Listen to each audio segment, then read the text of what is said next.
We are live. We are live? We are live. I'm like Fantastic. I'm like waving a bunch of times to see. Waiting to see when we're actually live. The Zoom delay is crazy. Anyways, we are live. Whiskey Thursday. Welcome everybody for another episode here with myself and the real Matt Kramer. The real Matt Kramer. Is that what? Did you change my name? I think honestly, Matt, I think it just automatically changes. It knows. It just knows. It just knows. There you go. I'm sitting here trying to do the chatbot thing. You're changing my name around. Goodness. Yeah, well, that's anyways. What we do, right? Welcome everybody to Whiskey Thursday this week. We're so glad you could make it. If you're watching live, hashtag live in the comments below. If you're watching replay, hashtag replay in the comments below. You know what to do. I added that. I don't know why. Anyways. Man. So, what are we doing tonight? Let me. We're doing a little bit of Q&A, going through some of the questions that we've been seeing in the groups. Yeah, and then talking about some special stuff we've been working on. That's right. So we're going to be talking about some new goodies that we are releasing.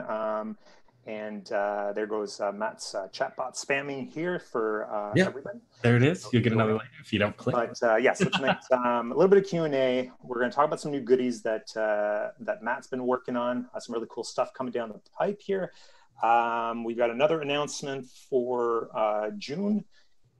And tonight joining us, we got a quick special guest that's going to pop on. And somebody from our student group. You've seen him before here on Whiskey Thursday.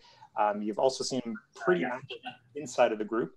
And he's going to come talk about his experience in growing his real estate agency. And he's done quite well, actually. It's only been a couple months here, but he's grown quite a bit. So we're going to leave that surprise for about 9 o'clock, maybe about 8:45 or so.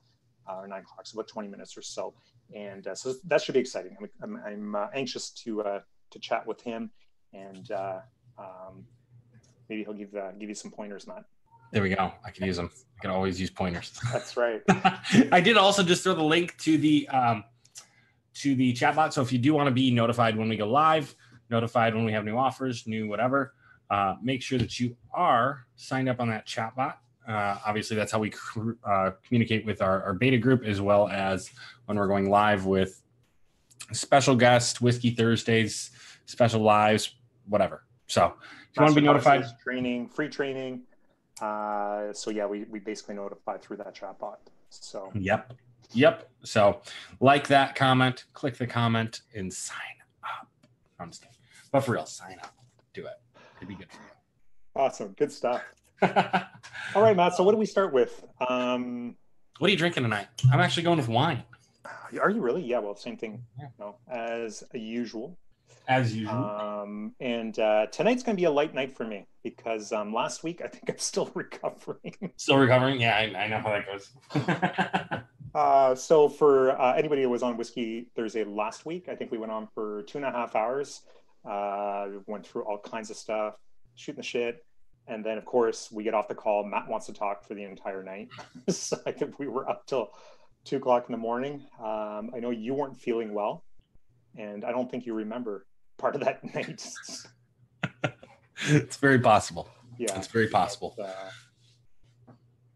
So let's go ahead. Let's talk about what's coming up. What you're working on. What you've got going on, what so we have been revamping the 7-day challenge. So for a lot of people that were here, actually comment down below, let us know, were you in the 7-day challenge, or did you try to get in, you couldn't? What was your situation there with the 7-day challenge?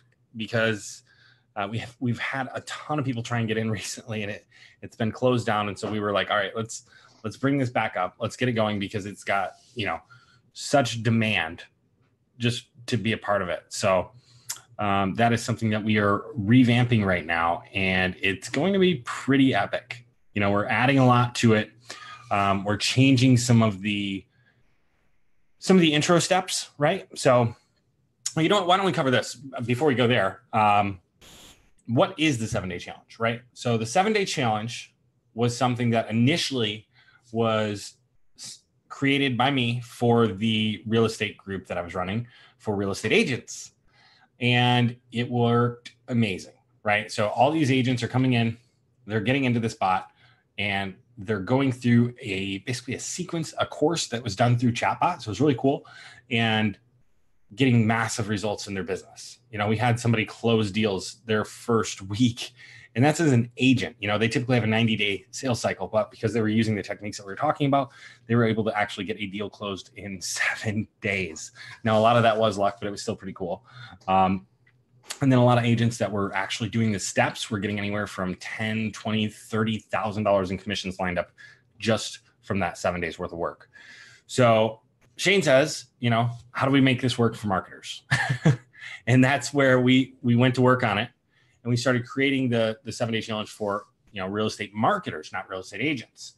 And basically, let me just back up there, because it wasn't. I don't think that's exactly what ended up happening. So I know you and I, you worked on the 7-day challenge. You introduced it. You showed me what it was. You're pretty fired up about it. Your real estate agents that you were working with in your group, they were getting immediate results, and not all of them were getting closings, but they were lining up deals really, really quickly. And it was giving them actionable steps that they could follow in order to get customers, right? Or clients. And so when you and I started talking about this, and you started showing me some of the steps, I went through, the bot and what you were doing. And I came back to you and I said, what, Matt, this is exactly how I got my first client. And, right. And so how do we take this, and not just any client, this was a $45,000 client, and the steps that Matt was doing with his real estate agents is essentially the same steps I took when I first launched my agency, and how I started landing my first really large client, then my next one, and my next one, and my next one. Maybe not the exact same steps, but it was very, very close. So that's when we started talking about, like, how do we build something here that's similar to what you did for real estate agents, but we do this for marketers, because I think the same process, we can do this for the marketers as well. Yeah, how do we adapt the things that are real estate specific? How do we adapt it to the marketing group? How do we make this work for everybody who's basically going to be doing, again, the same things that you did, the same things that I did, same thing that a bunch of agents did, and how do we make that work for going out and getting clients, as opposed to, well, not how do you make it work, but how do we adapt the minute details that were different, right? Mm-hmm. So, and I think this is especially helpful for people that are just starting their agencies, or even people that they're 6 months into it, they're still struggling to get clients.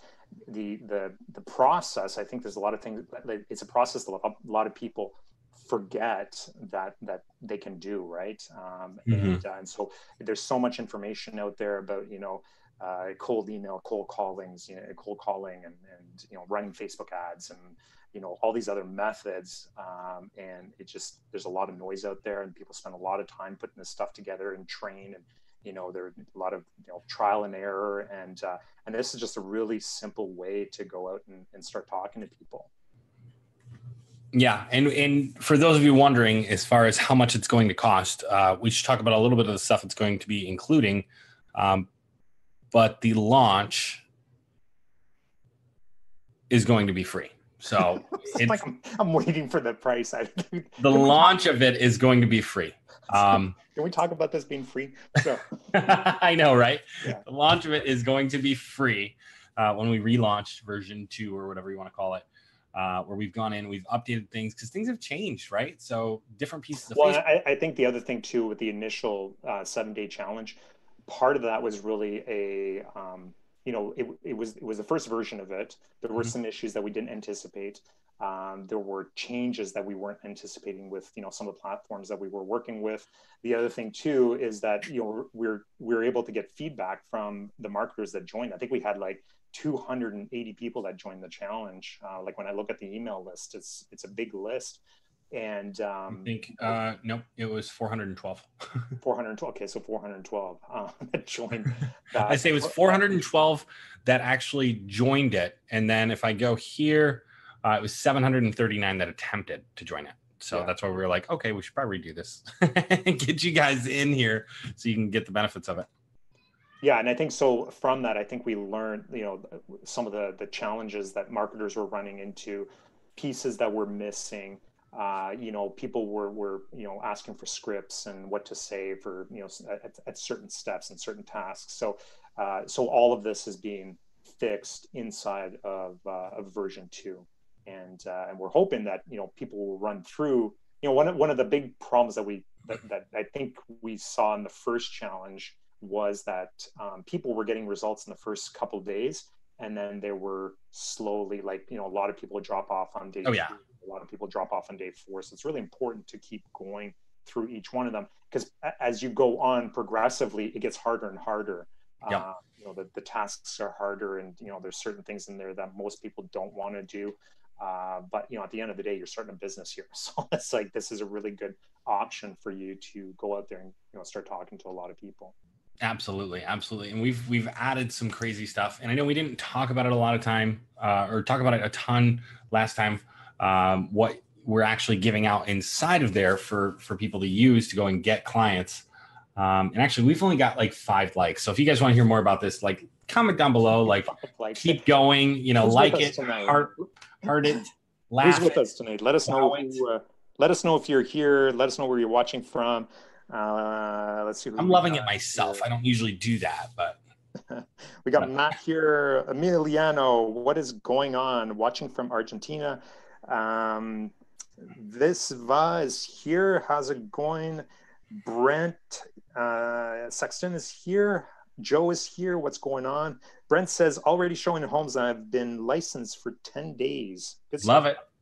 And who else? Joe says, I was the first agent in the 7-day challenge. Yes, you were. Yep.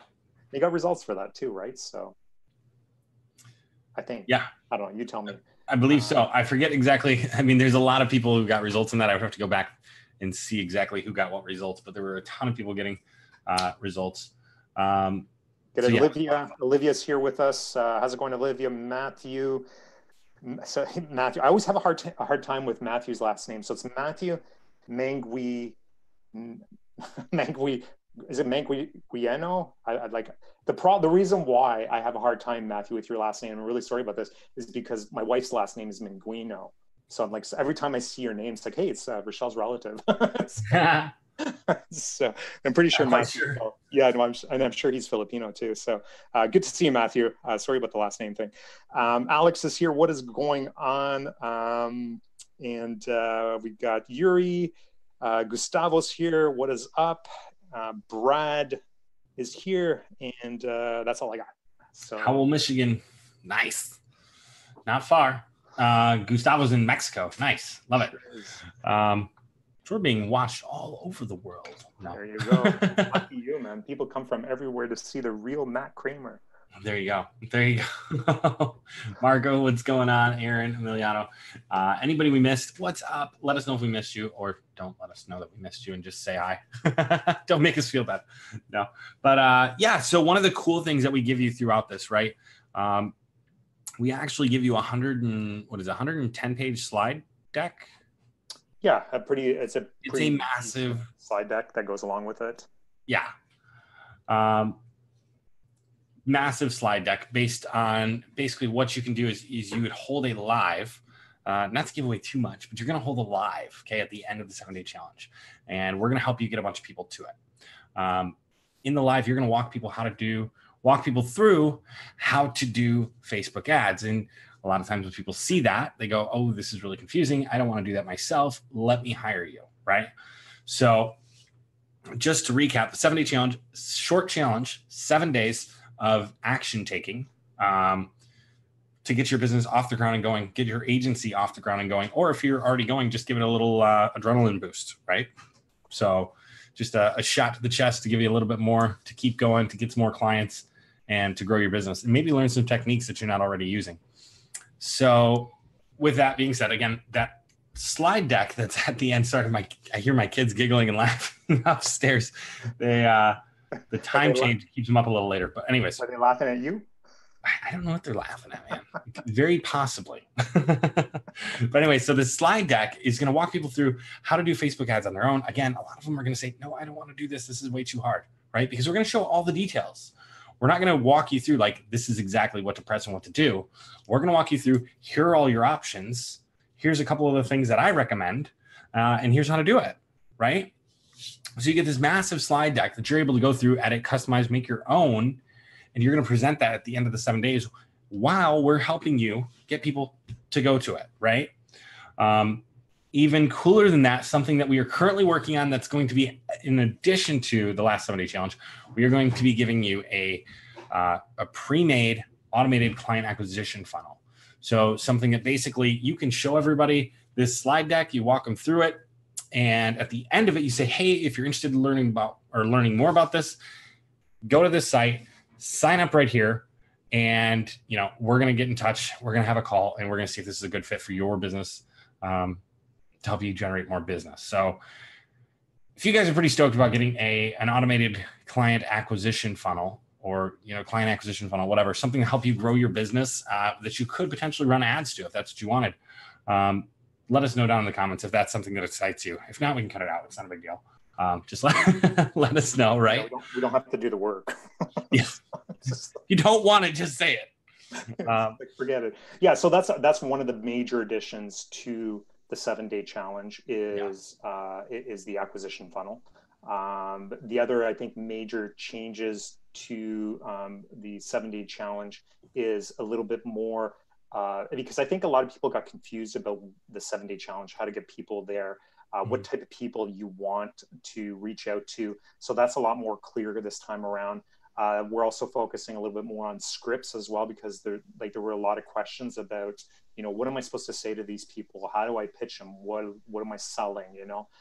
So all of those things, we're taking all the feedback and all the comment from the original 7-day challenge, and we're putting them into this new 7-day challenge. Which is why we kind of stopped the first one, because there was a lot of feedback and there were a lot of, little bits and pieces that we both felt that were missing. And then, we're completely redoing it again.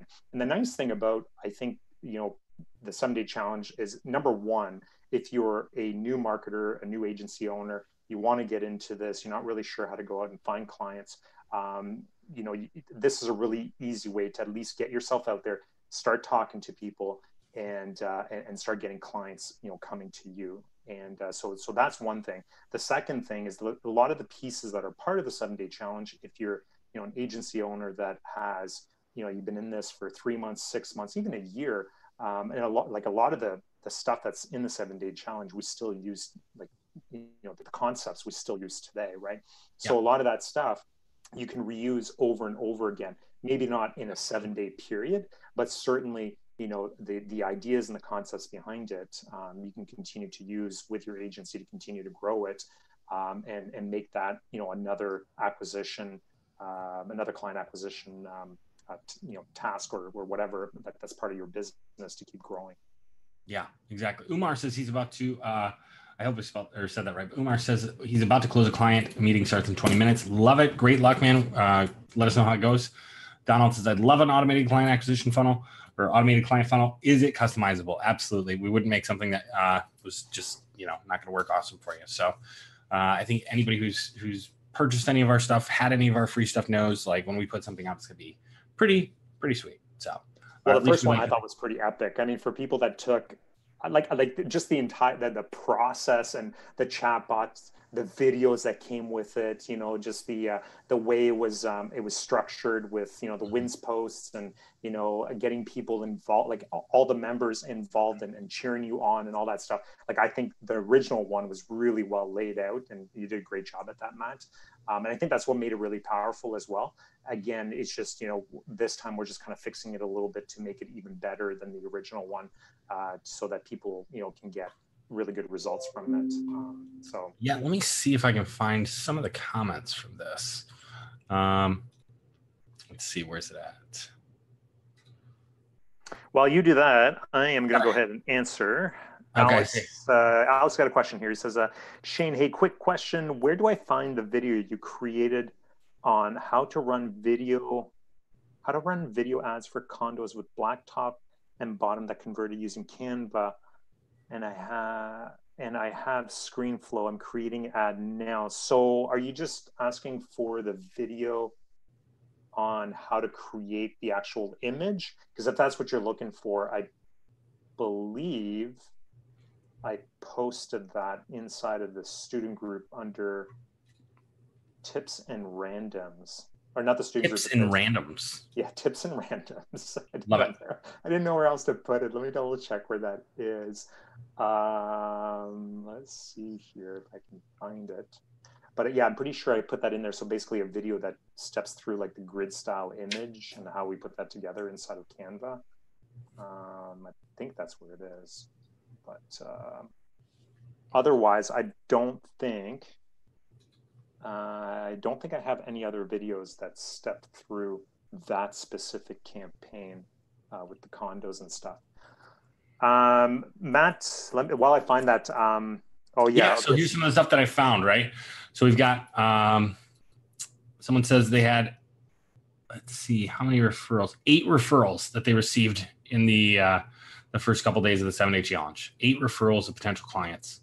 Let's see, someone else getting referrals right now.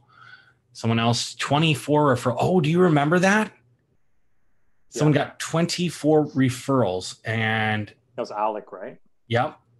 And I'm trying to remember the whole story. I forget the story behind that, I know what the story was. Yeah. Alec reached out to I think it was to his mom and some other family members, and they're like, yeah, we know a ton of real estate agents. It's like, you're all the names and referrals, and like he just got overwhelmed with referrals. So, which was pretty cool though. I love it. Let's see here.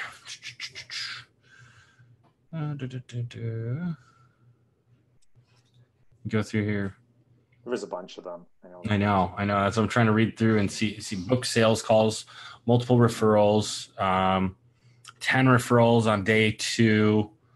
Let's see here. Demo, 4 referrals. And this is in day 2. Middle of day 3, I got 2 referrals. And 9 via the emails that we sent out. So great there. Just got a request for info. How do I, or what do I do now? We saw quite a bit of that. So this is another thing that we're working on, so that you know what to do when you get all these referrals and people that are interested. Yeah, and I think that was a question came up a lot actually. Is like, okay, I've got all these referrals. What the hell am I supposed to do with them? Right? People didn't really, and that's understandable too, especially if you're just getting started, right? So we're fixing that part of it to give you exactly what you need to say and what to do. And it's really simple. I mean, essentially, you're just trying to start conversations. Here's one he booked, or I'm sorry, just did the second piece. I'm trying not to like give too many details out because it is kind of fun if you don't know what it is when you first get into here and have to go do it. So let's see. So far, organized a call with a realtor and a mortgage broker and a restaurant. It's not the goal, but it'll work, right? And let's see here. The thing is, this will work for any. Oh yeah, this will work in any niche. Doesn't matter if it's real estate. Yeah, you'd have to adjust some of the scripting, but yeah. All right. Let me just. I'm trying to look for. Let me answer Alex's question here because I think he's got a client that he's working on. So Alex, right inside the student beta program here, if you just scroll down to right here, tips, tricks, and randoms. I've been posting videos in here, random things. Here it is. Here easily create grid style images for your ads. So this is the video that I posted. And anyways, that's what it looks like. Love it. Go check it out, Alex. That's where you'll find it. Joe says, do you still have the 7-day challenge for agents? Yes, I do. I have it locked up as well at the moment. Olivia asked the same thing. Yes, again, it's currently locked up. Yeah, we've got some plans for that this summer as well. So if you're an agent who's looking forward to that, make sure to let me know down below that you are an agent who is interested. And we'll be sure to keep your info ready for when that goes. Because again, people are getting massive results in a very short amount of time. I honestly feel like it's a lot less work than what people expect. You know what I mean, Shane? Like, I think people expect these crazy hours and yeah, you can do the crazy hours, but if you focus on the right things, you don't always have to, Yeah. I mean, I think it's, like to run through each of the days. I mean, I think you're spending maybe an hour a day maybe 2 on the first day. Like the homework day is maybe a little bit more intense. Yep. But every day after that just gets a little easier, or it's less time consuming. But I think the tasks get harder and harder because they're things that people are less comfortable with. You know, day 3 was a very uncomfortable day for a lot of people. Even the last day is an uncomfortable, piece for people. And then, the other thing I was thinking, I think we were missing, and something else we're addressing is sort of the very last day. Like, okay, I've done everything you've told me to do. Now what? Right. Yeah, I've got quite a bit written down for the last day. If you see me looking down, it's because I'm looking at my notebook with all that, and I'm not going to show you the other side because you can pause it and figure it out, but it'll be a surprise. So Joe says he's got $7 for you. That's right. I ran it for $7 for a 7-day challenge. Yeah, I did that for a little bit. Is that what Joe paid? It was $7? I think so. You know what's interesting though, is when I ran it for the agents, right? I had over 300 people sign up. Okay. Over 300 people signed up, roughly like 35 showed up to do the work. When I ran it as a $7 challenge, I think I only had like 50 people sign up, but like mid 40s showed up to do the work. Yeah. It was like just paying $7. People were like, oh, I paid for it. I'm going to go do this. Well, $7, but it's like that.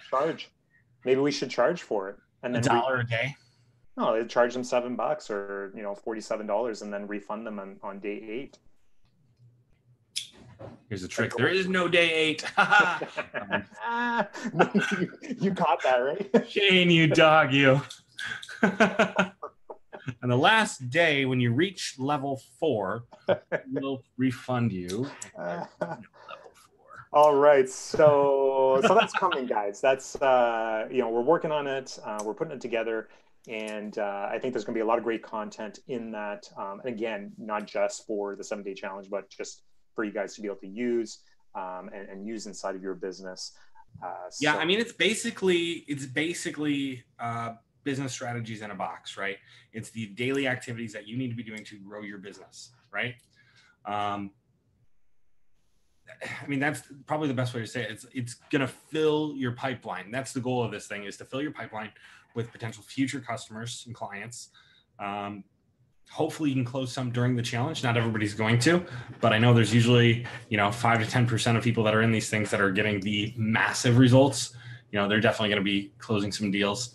Everybody else, it's going to be filling that funnel. But I think it's a great thing for people who are looking to grow their business. I mean, how many of you guys out there right now would like to grow your business by, 3 or 4 more clients in the next 2 weeks, right? I imagine most people would like to do that. Most people would enjoy that, right? There is a question. I started, let's see. The average referral fee. Can I get $3 with ads? I'm happy with that. Okay, so yeah, I think it's just a comment. Yep, cool. Sales. What is your process that gets the clients closed? I guess you're just gonna have to wait and see. And wait and see for this. Are you referring to the 7-day challenge, or are you referring to something else, Anthony? Matt says, what is the 7-day challenge? So again, the 7-day challenge is a 7-day action plan, basically a short course that we're letting everybody in for free on the first 7-day challenge. 7-day action plan. Each day you're going to have new action plans unlocked that you will do that day to help grow your business, right? So if you don't know what to do, if you don't know how to go get more clients, if you don't know how to, what to say to clients when people are requesting information from you, if you don't have a client acquisition funnel, like, we're going to take care of all of that in this 7-day challenge. And again, I think it's pretty stinking crazy. I talked to, I was going back and forth in the comments section with a very large marketer who's a 7-figure marketer talking about this, who was telling me that I was crazy if we're doing this for free or for $7 or for $37. He's like, I don't care if it's a 7-day challenge or if it's a 7-year challenge. If you're getting the kind of results people are talking about, it's a $997 course or better. So, and that was somebody that you would all know if I said the name. But anyways, that our goal again with this is to help you go get clients. What's that? He's scared to say his name. Should we say it? You know who it was, right? Yeah, I know who it is. I don't know why you're scared. Let's just not. Okay. It'd be more fun that way. More mysterious. More mysterious. Keep the loop open. keep the loop open. Okay, so for the what he said to me changed my life. But before we go to that, I'm just what he said to you your life. Yeah, because what he said, you were offering it for free, so then you decided to charge $7. Yeah, I didn't really listen that much. Yeah, that changed your life, right? It sounds like it changed Joe's life, though. Yeah, I mean, Joe got a kick out of it. So, yeah. But I mean, hopefully we're gonna have a ton of people in there, have a ton of people get results. We'll grow the group, we'll get everybody results, and everybody will win. You know. Awesome. And one of the coolest things is we show you how to go get clients. Like if you go get clients and you don't know what to do, like just go buy a masterclass on whatever it is the client wants, because we have masterclasses on most of the things, right? So you go spend $100, $200 or whatever. Now you have the guide to do exactly what you just sold that client on that you know is going to work. So it's a little bit, I don't know. It's like cheating. It's like cheating when somebody gives you all the answers, man. That's good. I'm going to get somebody to pay for it, and then I'm going to go get the answers, and then done, right? So, so Jeremy says here, now I'm more intrigued by who said that, than what it actually is. Yeah, we're going to leave that. I want to go to the grave. Yeah. I'm surprised you even got a coaching call with him, actually. Well, it wasn't a coaching call. Like I said, it was, it was a sales pitch, wasn't it? And it was like everybody else had gotten off the live. And we were both drinking. And so he stayed on the live and we were in the comment section. Oh, that's interesting. Or I was in the comment section. He was responding live. So it was pretty fun. Oh, okay. That's cool. Yeah. Yeah. That's a pretty rare opportunity that it was. It was like 1:30 at night. It was just random that it actually worked. So yeah. Awesome. So Matt, where do I sign up for the 7-day challenge? Should we make the sign up right now? Should we just it's going to be, let's do this properly. It's going to be released inside the group. All right. Sign up to the chat bot. You'll get notified. Yeah, sign up to the chat bot. You will get notified when that goes live. And I put the link up at the top. Shane, I don't know if you're able to pin that comment, the very first one. Remember last time? I don't know how to pin comments, so that's an issue. You need to put together a masterclass for that. I have no idea how to use Zoom or. All right, there we go. Now you can go to that one. If you look at the comment, Shane, right, you should see like, reply, pin, comment. Okay. No, look. Can you? Do you not? I can't see that. No, it says like, reply. That's. Oh, it's because you're looking at it on your phone. You got to look at it on your computer. Oh. That would solve the problem. All right. And if you're wondering, am I too technically challenged to succeed in this industry? I don't know that that's a thing. Shut up. It all comes down to sales skills. If you guys, oh man, I love it. Okay, don't talk because now I got two people talking to me. Hang on. Well, you should mute the other one of me. Okay. There we go. We pinned it. Sign up for the chat bot. Again, we're going to be letting you know when we go live there with the 7-day challenge. I believe currently the tentative date, the goal date is going to be, where did it go? Either. Ooh, you have a schedule for this. The 17th or the 14th. We haven't decided when we're going to release it, but the goal is that it is going live on the 17th. And if I can get it done and ready sooner, then we will. Awesome. Cool. But yeah, so the 17th should be ready to go by then. So when will this 7-day challenge commence? Matt, I read your mind, man. Read your mind.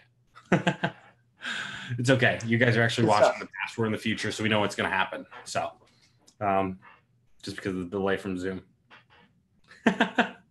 Shane, do we have a special guest tonight? Yes, we do. I'm just waiting for you to stop talking. I just can't fill the dead space. All right. So we always tell people that just the dead space is fine. I know, until you start drinking some wine. There you go. Okay, so 7-day challenge coming up pretty soon, probably in the next 3 weeks. We're going to go ahead and announce that. Make sure to sign up to the chatbot. If you're on our email list, you'll get an email notification about that. Make sure not to unsubscribe. And we'll also probably announce, well, we're definitely going to announce it inside of the big group. The first time we release the 7-day challenge, it'll be 100% free, like Matt said. But over time, depending on the success and testimonials we get and all that stuff, you probably end up paying for it eventually. So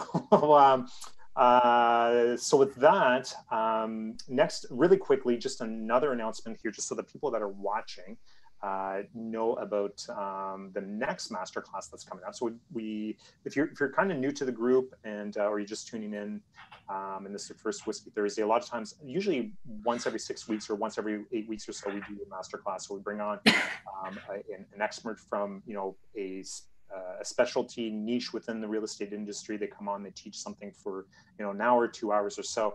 And we just recently did an update to the Motivated Seller Masterclass. I think that went very well. People that are using that new campaign are getting great results from it. The one previous to that was actually the Motivated Seller Masterclass. We've done the Luxury Masterclass, and we've done a couple other ones as well. So the next one that is coming up that we've decided to go ahead and do will be the Mortgage LO Masterclass. And we'll be announcing that inside of the group probably in the next 2 weeks or so. And we're looking for doing I think we talked about doing something end of June, early July to do that. So a lot of people have been asking about mortgage ads, how to work with LOs. We listened, we heard you, and so we are bringing on one of the experts to go through a masterclass on mortgages.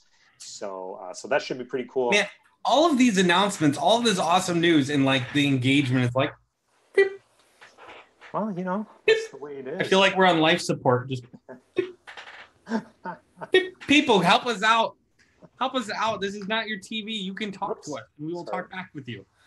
Shane, did your camera just go out? Or are you getting? Nope. There you go. There we go. Again, it's not your TV. We can talk with you. We can talk back to you. You can ask us questions. So yeah, hopefully we're just so entertaining you don't have anything to say. I think that's what it is. They're in awe of you.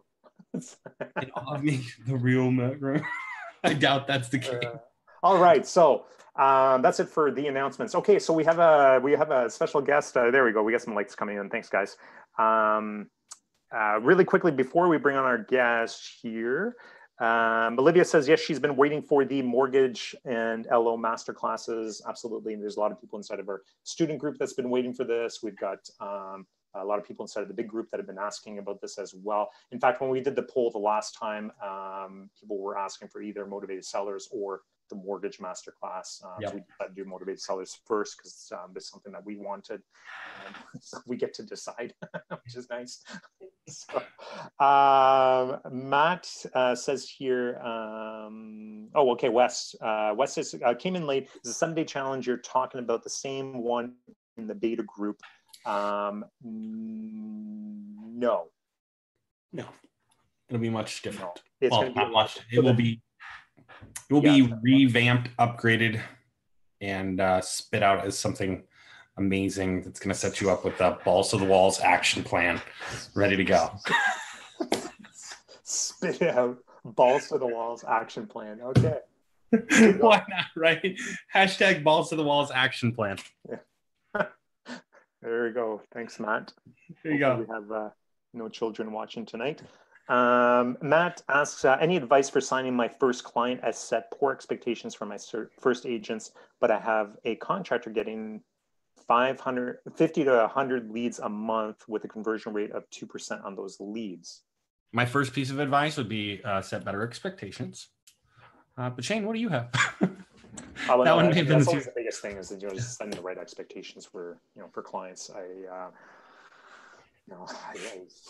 Even like through the entire sales process, we're always setting expectations. Even after clients are signed up, we're setting more expectations. Clients, they tend to not really. Sometimes they don't listen. It's like But if you're getting 2% on those leads, that's not a bad. What we typically see and what's pretty standard is anywhere between 1.5 to 2%. So, we're seeing a little bit higher with some people, but 1.5 to 2% is not a bad conversion rate. Yeah, definitely an ROI there for sure. 100%. But again, like Shane said, expectations are really one of the biggest keys. Because if I tell somebody you won't close a deal within the first 4 months, just don't plan on it. Don't think about it. Don't count on it. Just know that we are building your pipeline. they're a lot more likely to stay on for at least 4 months because they know, okay, nothing's going to happen for 4 months and then stuff is going to start to happen. So if we get there and nothing is happening for 4 months, they're like, okay, this is exactly what you told me was going to happen, you know, and then month 4 or 5 or whatever, things better start to come to fruition. Because again, it's just about knowing what to expect, right? If somebody says, if you tell them you're going to close, 2% of these leads over the next year, and they go, okay, perfect. Well, 32 days in, they're like, I don't have any closings. I don't have any pendings. I don't have any whatever, right? They're going to start freaking out. But again, you tell them what you're going to do.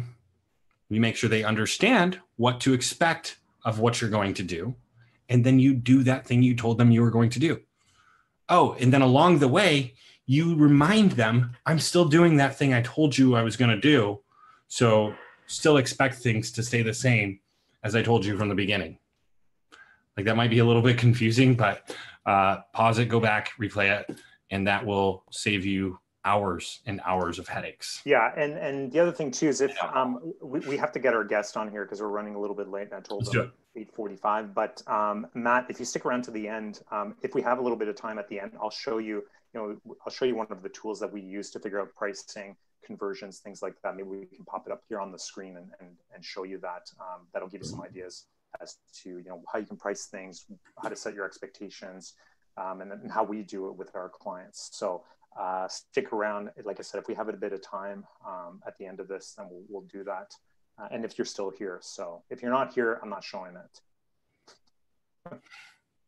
Sounds good? All right. So we're bringing on our special guest here. He agreed to come on for 15-20 minutes here, talk about his successes, challenges. Really cool guy. People know him inside of the beta group. People know him inside of the big group as well. He's very active. He's also very active in all kinds of other groups. The reason why we invited him on tonight is because he's just gone through some sales calls and challenges through those sales calls. He's been posting some videos and stuff like that, and of the calls.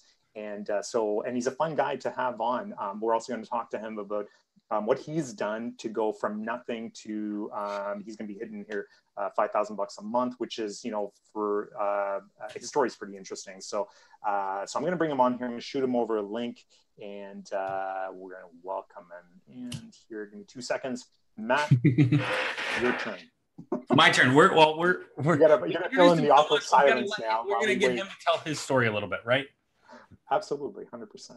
Tyler, what do you think of charging a flat fee for leads versus qualifying the leads for appointments and charging per appointment? I have seen it done. Unless you have a ISA team that you are running, you are taking care of, and you have control over, I wouldn't recommend it. And if you don't have that already, I wouldn't recommend building it to do that, right? Because it's a whole nother business. So that is my recommendation. And here we have him. Oh, what happened to your hair? Like I was expecting. I have seen it done. Unless you have a ISA team. You have to shut off your volume now. Oh man, so I got my hair braided by my girlfriend's roommate. Don't have that already. We can hear the other. Are you able to mute the video? Oh. That. Oh my God. Okay, there we go. I was like, why is it echoing so much? Okay, so first of all, let me introduce you properly. Then we'll talk about the hair. Then we're going to talk about, because we're not used to this. Like, this is not Gary Gray, typical crazy hair. Yes. Okay, so for everybody who's watching that don't know, I think everybody knows who you are. First of all, anybody that's in the student group, so you're part of our student group. You joined about 2 months ago. Everybody there knows you because you're pretty active inside of the group.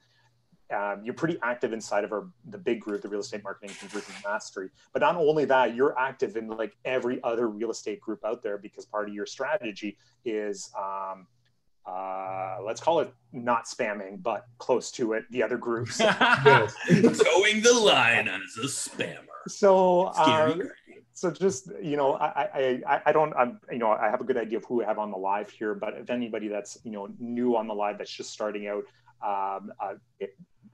Gary here has a really interesting story. First of all, Gary, you joined our program with very little, and you got results very, very quickly. So I want to talk about some of the things that you did at the beginning. But the other thing I want to dive into is some of your sales calls that are coming up, some of the challenges that you're running into, and then talk about that and how you're addressing those, and yeah, just go through some of that stuff. So first of all, you basically went from nothing to you're getting close to $5,000 a month here, which is for some people that may just be like, okay, it was only $5,000 a month, but for you, this is huge.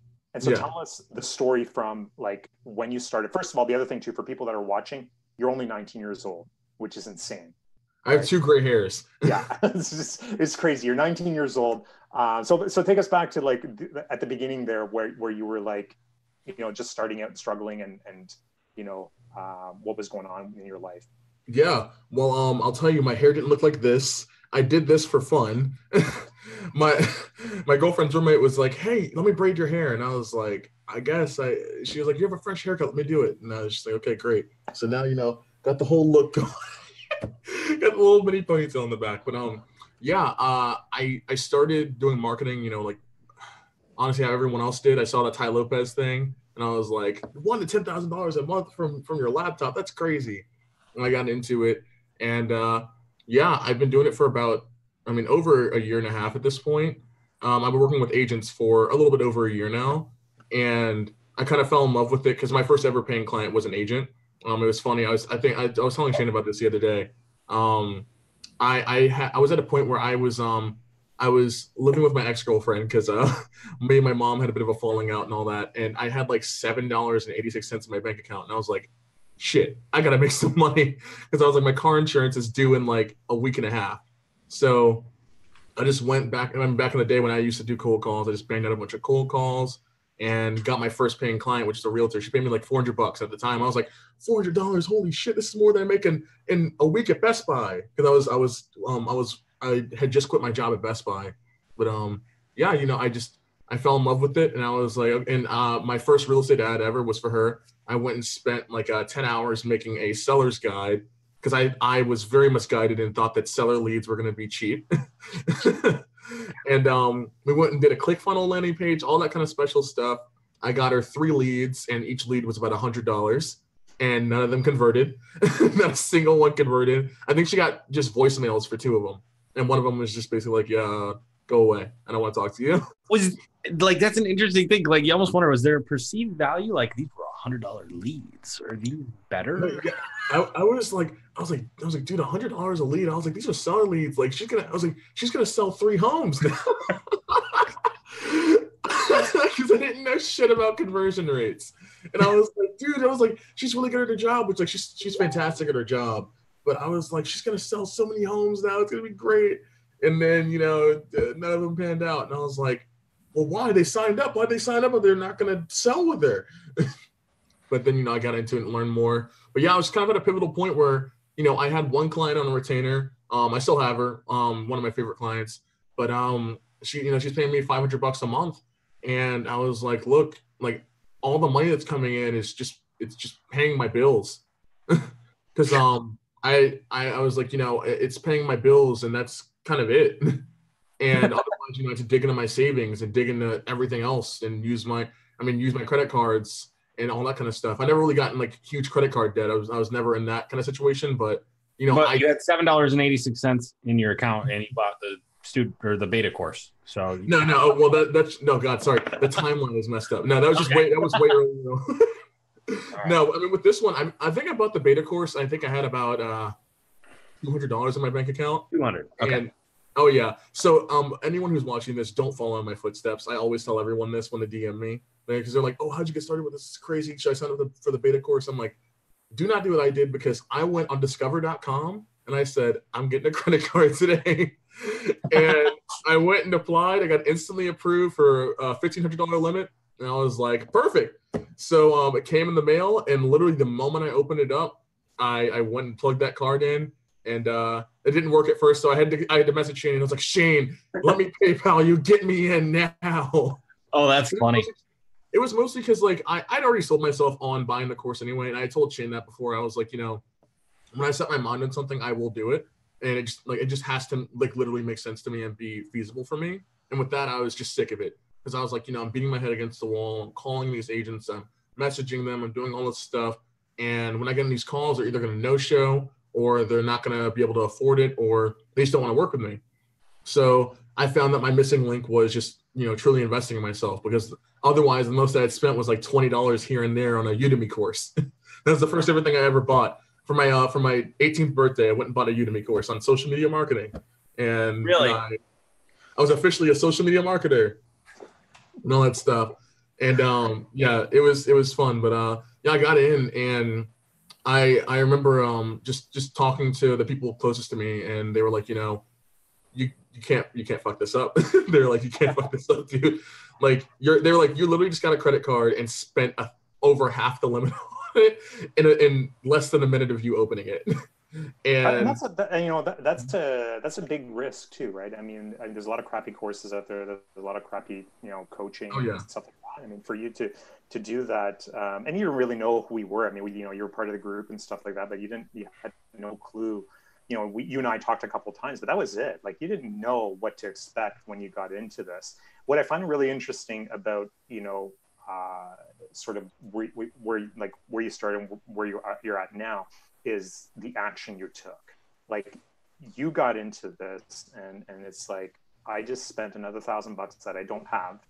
I don't know where you were living, but I know you weren't living where you're living now, right? And so, like, you really had to push. You had to make something work. So I'm curious to know, out of all the content that you watched, because there's a ton of content inside of the program, right? And there's a lot of different things you can do, and a lot of people focus on some of the easier things, or at least the things that they think are going to be easier. So like things like cold email or cold calling, or, those types of running Facebook ads to get more clients. And that's not what you did. You found another video inside the course, and you're like, I'm going to do this. And what's really interesting is that a lot of people actually watch that video or skip that video and never apply it. And you've gotten insane results from it. Oh yeah. I don't know if I can talk about the secret sauce too much, so I'll keep it censored. But we can talk about anything on Whiskey Thursday. Okay. I didn't know if I could mention what the video was. I was like, I don't want to get yelled at by Shane and Matt. No, it's all good. It's all I was like, already have Matt yell at me once.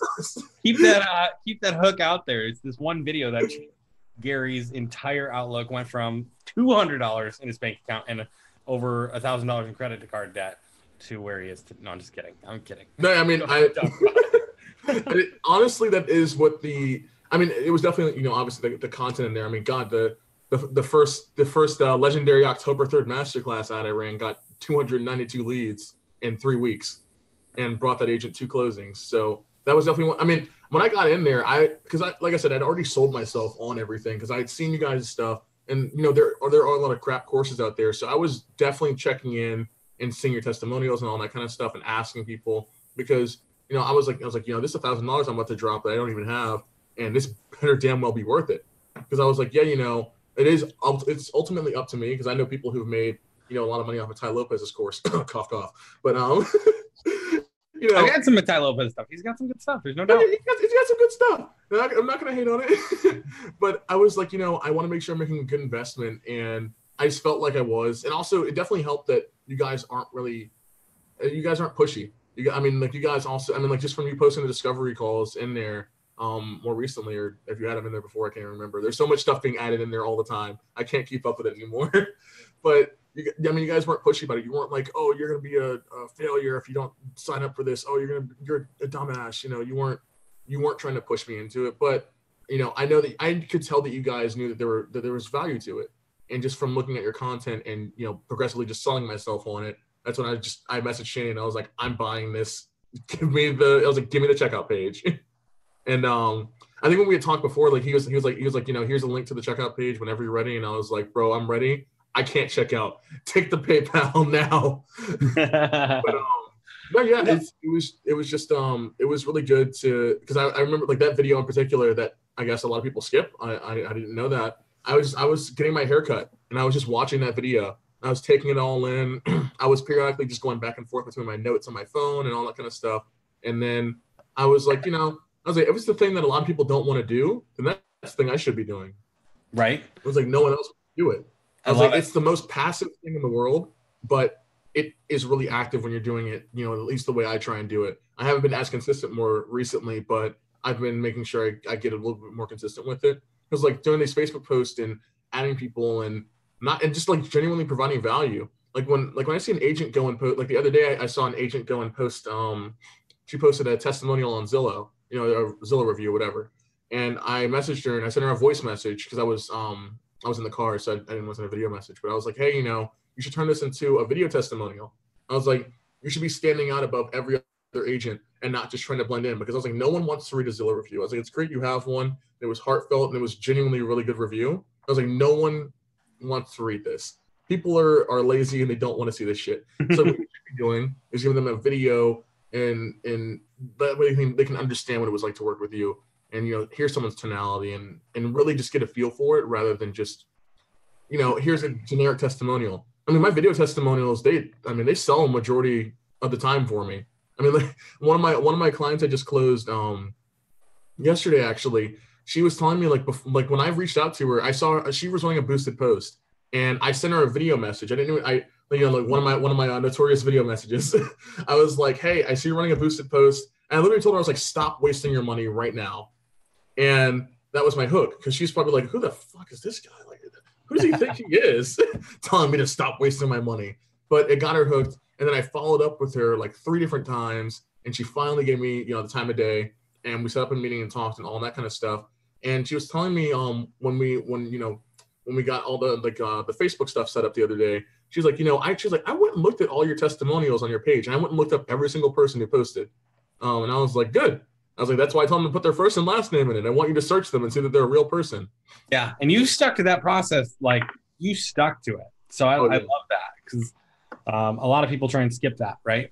And I think the other thing too, and I think, you know, I mentioned this in the training as well, is that a lot of this is not immediate. What you're doing is really, you're building up this foundation to become the expert within your network of people that you are interacting with, right? It's such a big world out there. Like the Facebook world's massive, right? There's so much opportunity out there. But you, a 19-year-old marketer that's been doing this for a year, last year you're getting $100 leads for real estate agents that weren't converting. You are now regarded as an expert in this industry because of what you've been doing for the past 2 months. It's insane.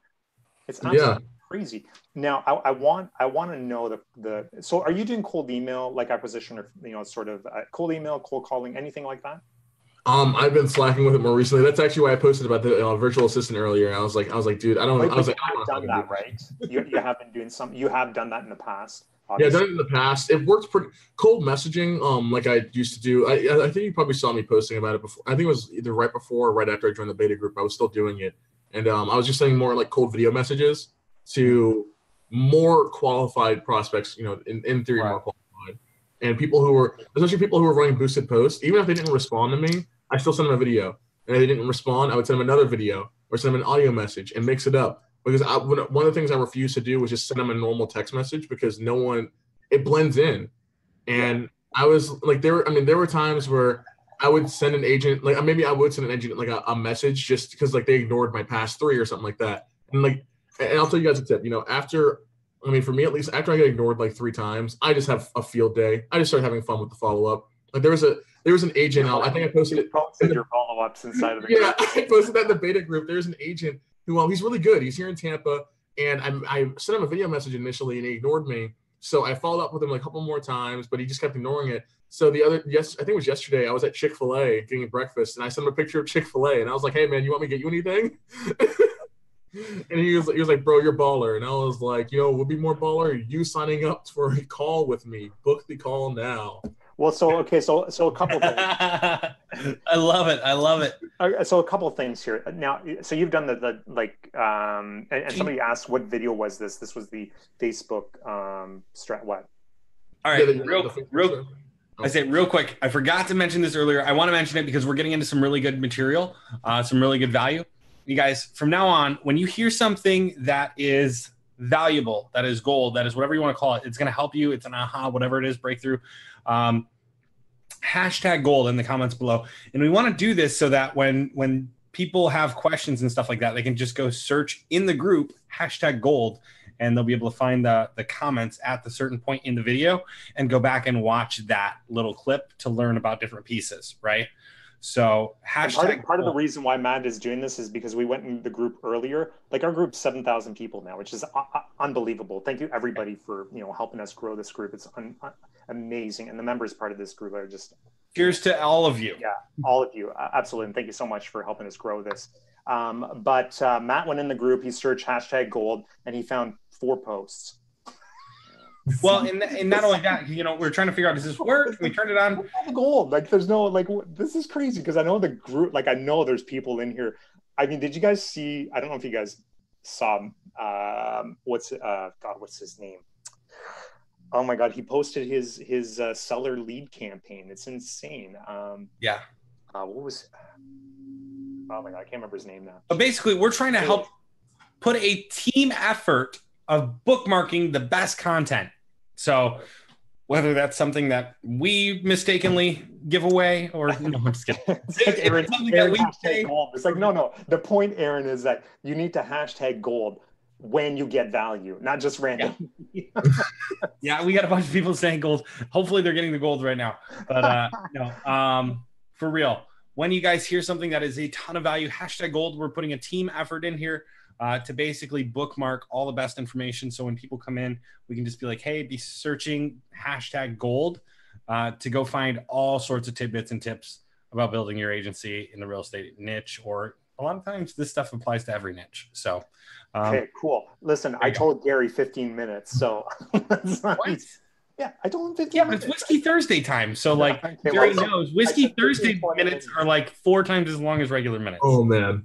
You can pick me off if you need to. No, not at all. No, absolutely not. I just, when I tell somebody 15, 20 minutes, I don't want to keep them here for 3 hours. No, man, when you said 15 minutes, I was like, I already know I'm gonna be here for like 45 with how much I talk. I was like, I already know I'm gonna be talking like 35 minutes out of that 45. Okay, so I want to go back to the Facebook acquisition stuff that you were doing. So the first thing I want to ask you is, where did Matt go? Okay, well, whatever. More wine. He'll be back. Oh, unfortunately, he'll be back. Unfortunately. No, I'll just drink some water. Yeah. Oh, that's right. You can't even drink. Yeah, man. Oh my God. Maybe I'll get a fix so I can join you guys on the next Whiskey Thursday. You know what you got to? No, you know what you got to do though. We should ID you to come on the show. You can't be here. I didn't even think of that. This is an adult show. Oh man, this is the second time you've done this, man. I know, that's nuts. But you know what you need to do now is you need to come to Niagara Falls or Toronto or go to Montreal, and we can meet you there. I think it's like 19, 18, and we can go out and party. Oh shit! Yeah, it's 19. Drinking. All right, I'm not to handshake you through the webcam right here, but you have yourself a deal, buddy. I mean, shit, with how much you guys' courses changed my life, yeah. Which, by the way, everyone, I am not an affiliate. I really wish I was. I'm not gonna lie to you, but sign up. Just sign up and do it. That's my shameless plug of the hour. Appreciate that, Gary. And you know what? Honestly, it's not just the money either. We really like to help people out, people like Gary as well. I absolutely love to see your success. I mean, to go from where you were at to having your own apartment now. I mean, this is what it's about. It's amazing to see your growth. And like I said earlier, to some people, $5,000 a month. Or you're about to hit that pretty soon. For some people, it's not a lot, but for you, man, I think it's been it's made a big impact in your life, which is absolutely amazing. So congrats on your success and all the hard work and stuff. You deserve it, man. But I want to ask you about, so the whole idea behind the Facebook strategy or the Facebook client acquisition strategy we put together, which is one that I've used since I started this. I continue to use it. And you and I have talked about this a couple of times. now we get, referrals on a daily basis. It really is about laying that foundation, positioning yourself as the expert. I want to ask you about the quality of people that are reaching out to you, and how different is it when you're nurturing people through Facebook, you're positioning yourself as the expert, and then people start reaching out to you saying, I want to work with you, compared to when you were doing the cold calls? Yeah, that's the one thing I was making a joke with my girlfriend about that. I thought it was hilarious that the time where I start being passive with my outreach is the time where I make way more money than when I was actively trying to go out and get clients with like cold outreach and things of that nature, which I have nothing against. They work really well, but I mean, it's just definitely, you can still have plenty of not qualified people come through. I have plenty of that happen, which I'm totally okay with, because it's just a numbers game. It's always a numbers game. A lot of people want to freak out about it. And I was one of those people who was just like, I'm good. Like I messaged, I think it was Shane Inman, or maybe it was just Shane, but I was like, guys, I'm not getting anything. Like a lot of these people aren't qualified. Most of these people just can't afford it. And they're like, dude, like, I think it was Shane was like, dude, he was like, we experience this like every day. It's not a big deal. And that's definitely that's the mindset you get to go into it with. But when you get these people, they're usually, in theory, they're more inclined to work with you. I mean, like with the brand I've established now, like when I go to networking events, like I was at a real estate networking event 2 weeks ago, I had like probably 4 or 5 different agents specifically come up to me and engage with me because they're like, you're the guy with the hair from Facebook. And I was like, yeah, I guess. And they're like, I wanted to talk to you. I want to do lead generation stuff. I was like, cool, let's go to the Calendly link and book an appointment. That's awesome. So people are recognizing you from the stuff you're doing on Facebook, which is yeah. I bet you weren't expecting that to ever happen. No, I wasn't. Now when I go to networking events, it's just like I usually have at least like 1 or 2 people come up to me on average, and it's like, you're the guy with the hair. And I'm like, yeah, I guess I'm the guy with the hair. That's awesome. Yeah, and I think we're the guy with the hair. Matt's got more hair than you do now. A little. Well, mine is gonna poof right back up once I take this lovely little braid out. My hair feels so weird to have nothing anymore. I look kind of like a peanut, but that's all right. So that it's interesting that you said like it's a numbers game, right? Like when I'm talking to people, and and you reached out to us like asking that question, like I'm talking to all these people, but they're not, like, I'm not getting anywhere with this, right? But eventually you do hit, like one hits, right? And it's like, okay, boom, I got one, right? And at the end of the day, it really is a numbers game, right? And we always tell people, like, as you're growing your business, you really need to be focusing on your client acquisition, because it is a numbers game. People you talked to 3 months ago might come in 6 months, a year from now. You just, but as long as you continue to talk to people every single day, and Matt says it all the time, talk to 20 people a day, you'll get clients. It's guaranteed that, if you talk to 20 people a day, you will eventually get clients. I always say, like, if you're just starting off your business, 70 to 80% of your day should be on client acquisition, on talking to people and shaking hands, and Joe says it, kissing more babies, right? So, and client acquisition is a really big part of this. I think, people struggle because they just can't talk to enough people. And what you're doing with Facebook allows you to, supplement the rest of your client acquisition stuff, like going to events, cold calls, yeah. I mean, going to events has been my second biggest thing, honestly. I mean, my only client acquisition that I've been actively doing for the past probably month has just been going to networking events, Facebook, and referrals. Mm-hmm. And awesome. It's been great. I definitely got a little bit lazy. I'm not gonna lie to you. Definitely got a tiny bit lazy. This is kind of normal too, where, like, as a marketer, you're be careful with this too, because you're a brand new business owner, right? Like I don't know what, like, you worked at Best Buy, like I know that, but I don't know if you've had anything else, before that. No, I didn't have anything else before. Yeah, so you're relatively new as a business owner, right? So one of the things that happens as new entrepreneurs, and I ran into this, with my first company, my second company, even my third company, we ran into this, is that you when you first start a company, you dig into that client acquisition, right? Because that's the one thing you need. You need clients to get revenue, and then you get clients, and then the fulfillment starts to increase, right? And so as your fulfillment increases and your revenues increase, you stop doing the marketing and the sales and stuff like that, because now you're busy doing this other stuff, right? Mm-hmm. And then all of a sudden what ends up happening is you start losing one client, and then another client drops off, and your revenues start to drop down. Before you know it, your revenues are really low. So you're on this constant like up and down. And so what's really critical, or what you should be doing is making sure that you are allocating a certain amount of time every single day to client acquisition, so that you can maintain a steady flow of inbound clients all the time and continue to grow your business, because you're not in business to go up and down, and feel really, really good and then stress, as your revenues are coming down, and feel really, really good and then stress, right? Because you know that as long as you continue to do your marketing and your sales and your client acquisition, and you're going out to, events, and you're doing your sales calls, and you're doing your stuff on Facebook, you're going to bring clients in all the time. You know that, right?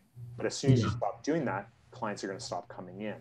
Yeah, exactly why I'm looking into virtual assistants, just because one of my favorite things, I guess, with properly running the business and not trying to, be the person who's wearing all the hats. I was just like, I need to outsource some of these things, and I just want to outsource them early and have a very scalable business. I think do not outsource your sales right now. Oh no, I'm not. No, God, no. I'm not. Like, just for anybody that's watching, for you as well. Like, do not, like, what you want to outsource is the technical side of it. We went over this on the last coaching call, Shane. Was it the last one or 2 weeks ago? Last Whiskey Thursday, we talked a little bit about that. On the coaching call. The coaching call. We went over like when to outsource, what to outsource, and how to outsource it. Yeah. Yeah, I need to go check it out. Yeah, no, I've been more focusing just on anything, just outsourcing like the initial prospecting, and then from there, like any messaging and whatnot. I mean, I'll still do my own kind of personal touch with it, like videos and all that kind of good stuff. When I deem it necessary, like when there is someone who is going to be more qualified, or someone who's, because like when people post like genuinely cool content, I'll go and send them a video and say it's really cool, or I'll comment on it, genuinely, and write a mini novel if I need to get the point across. But I definitely, I mean, what are you guys' thoughts on outsourcing? Because like right now I'm looking into outsourcing, the small things. Like before we go there, what's your monthly retainer total, and how many clients? It is $3,650 and 5 clients, if I'm not mistaken. 5 clients at $3,650 for. Okay, I wouldn't outsource anything yet. Okay. Nope.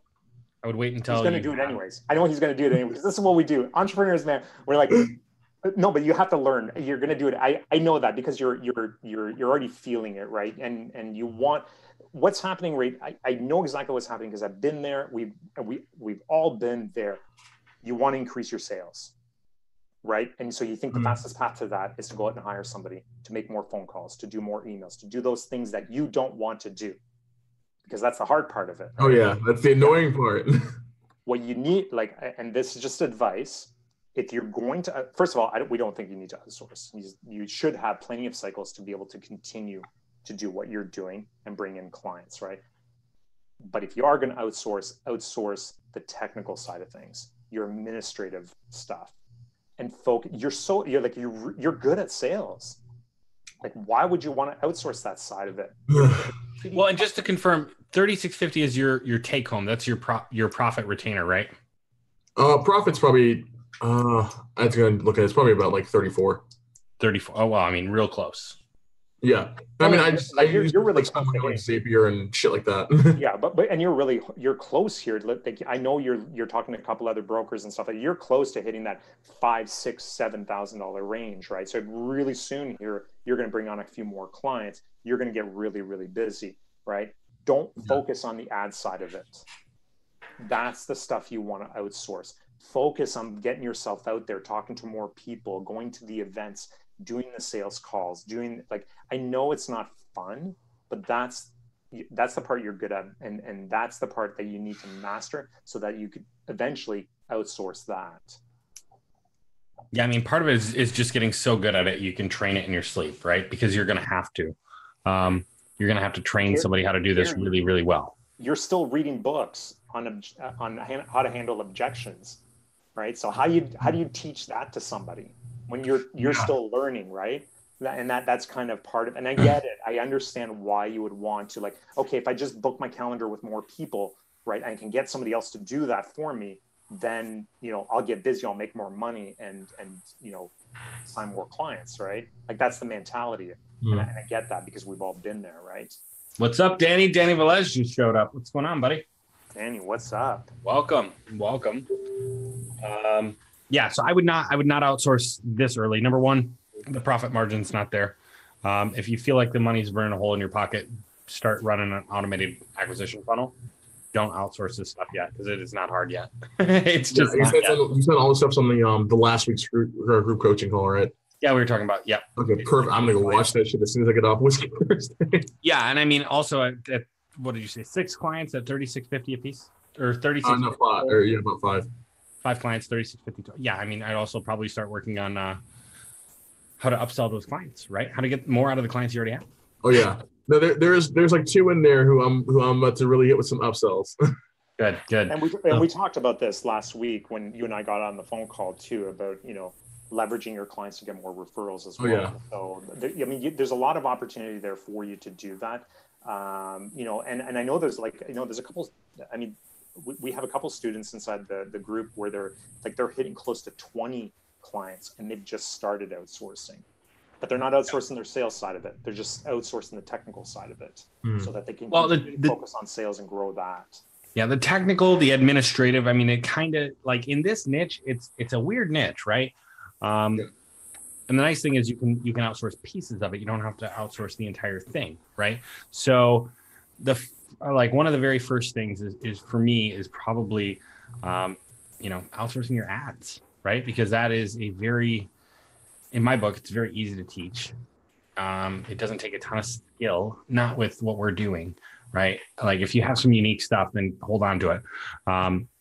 But for the most part, what we're doing, like I can teach somebody to do that fairly simple. And that's the first thing I'm going to outsource. And it's not going to be a full-time gig. It's going to be, a few hours a week, basically a check-in 2 days a week and, can like fixing anything or. Well, the first thing we actually outsourced was all the administrative side of it.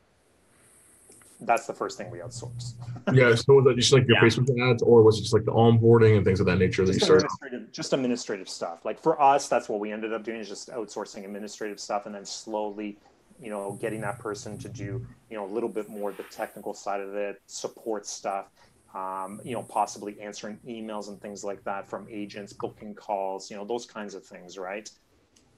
Like booking calls with your existing clients and those types of things, adding more value, whatever it is, right? All those tedious things that are easy to teach, right? Yeah. It's basically the small things that take you away from sales. That's what you start outsourcing. You don't outsource any piece of sales for the most part. Something like getting the list for you, like you can. I mean, that's not really outsourcing. It's more just hiring somebody on Fiverr to go get you. So I mean, kind of outsourcing, but it's not a permanent gig. It's just time by time. If you're doing cold email, you hire somebody to go out and get you another 200,000 emails, so you can start working on that. But yeah, again, the last thing you ever would outsource would be sales. And most people we know that are doing really high level in this, as well as ourselves, we're still involved in the sales process. We don't have that outsourced. It's not what I wanted to hear, but it's definitely what I need to hear. Of course, we don't want it's okay. We want to build. Let us know how it works the way you do it. Yeah. Gary, think about this though. If you're not working on ads, now you can start working on acquisition funnels. Now you can start working on bettering your scripts. Now you can start sit down for an hour every day and read those books on objection handling. Like you can do that kind of stuff because now you've outsourced the easiest part of your business, which is the ads and all the technical stuff and all the administrative stuff, right? Like sending invoices out and making sure your clients are paying and all those little things, right? Even simple follow-up messages, like follow-up messages from you, but coming from your admin, right, to your clients, or after you onboard a client, having your admin send a message, 3 days later, like, is everything okay? Are you feeling good about this? Like all those little things that take you away from the sales part of your business, right? And sales doesn't, like when we're talking about like client acquisition or sales, it doesn't, like sales activities, right? It doesn't necessarily mean like, okay, now I got to sit down, for 5 hours a day and make those phone calls, right? What works because you're getting clients with what you're doing, right? Maybe it means like going to more events. Maybe it means putting on more trainings. Maybe it means like, what else can I do here on Facebook, right? You can sit down and actually think because you're not working in the ads manager anymore. Yeah, there's a lot of hands-on things that I've been in the works of getting set up. Like there's an Ella who I'll be hosting an event with as well, and we're gonna be talking about marketing, all that kind of stuff. And there's another marketer, or yeah, there's a another marketer here. He works for the title company, and he was like, yeah, we should host a lunch and learn kind of thing. My thing more recently has just been really amplifying that brand because that's been working for me really well. And I have nothing against, like I said, I have nothing against sending out messages, and I probably will just bite the bullet and do it, even though I really don't want to because I've gotten lazy with it now because of all the inbound leads. But definitely focusing on just amping up that entire brand. Don't forget what brought the inbound leads. Oh yeah, it was definitely tons and tons of ad. Oh man, I actually I reached a point on Facebook the other day. I was doing an adding spree, and it was like you have too many outbound friend requests. So I had to go through there and dig out like super old friend requests. I'm talking like I found ones to people that I went to like middle school with, and I was like, gotta delete these and remove these. But so this is interesting. Daniel chimes in here and he says that he put a sales guy in place and that's been killing it. Again, Daniel, I think you're kind of like, and that's great. That's awesome. In fact, maybe you guys can. Daniel's inside the beta group as well, and he's. We should get Daniel on here another time. Yeah, Daniel should pop in here again. But he basically he went from 0 to 20 clients like really, really quickly. Again, very similar strategy to the Facebook acquisition, except he leveraged EXP, so which was really cool. But again, I don't think Daniel put in a sales guy immediately. After 3 to 5 clients, and I also think Daniel's looking for outsourcing the ad side of things as well. So. So that's awesome. So I want to talk to you. So the reason why I actually asked you if you wanted to come on wasn't to talk about all of this stuff for 45 minutes.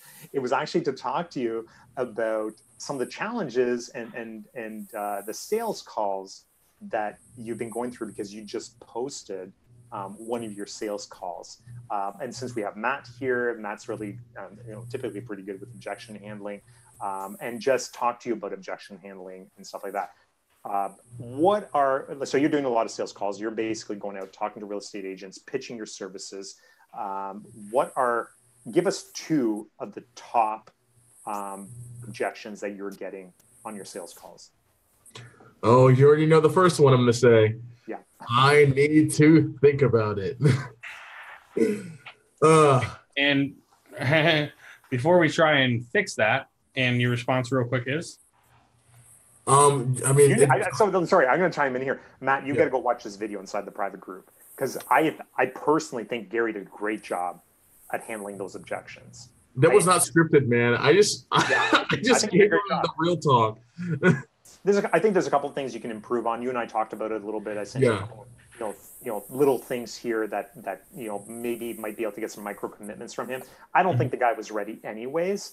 And the reality is that some people just do need to think about it. And that's just the way it is, right? I mean, there's no way anybody, I don't care who you are, what kind of master sales guy you are, you're going to call me and pitch me on a $1,500 to $2,000 a month retainer, which is a commitment, right?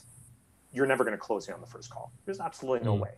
It's like, I'm sorry to say that. There's no way, right? I'm pretty sure you're not going to close Matt either because, I don't think so. However, there are some easy, man. I dare you to close me on anything. No, I mean I might sign up for the random $1,500 call. It's easy to close me, is what I meant to say. Oh, it's easy to close you. It's easy to close me. Well, maybe you should pitch Matt on your. Look at my course library on my computer. It's man. But that's different. I'm sorry, but that is totally different here. Like you cannot compare a course purchase to a $1,500 to $2,000 monthly retainer plus ad spend. I don't know if you're doing ad spend separate or included, but it's separate for now. Cannot compare that because there's a level of commitment that is required. That's true. On top of it, there is no guarantee. There's zero guarantee.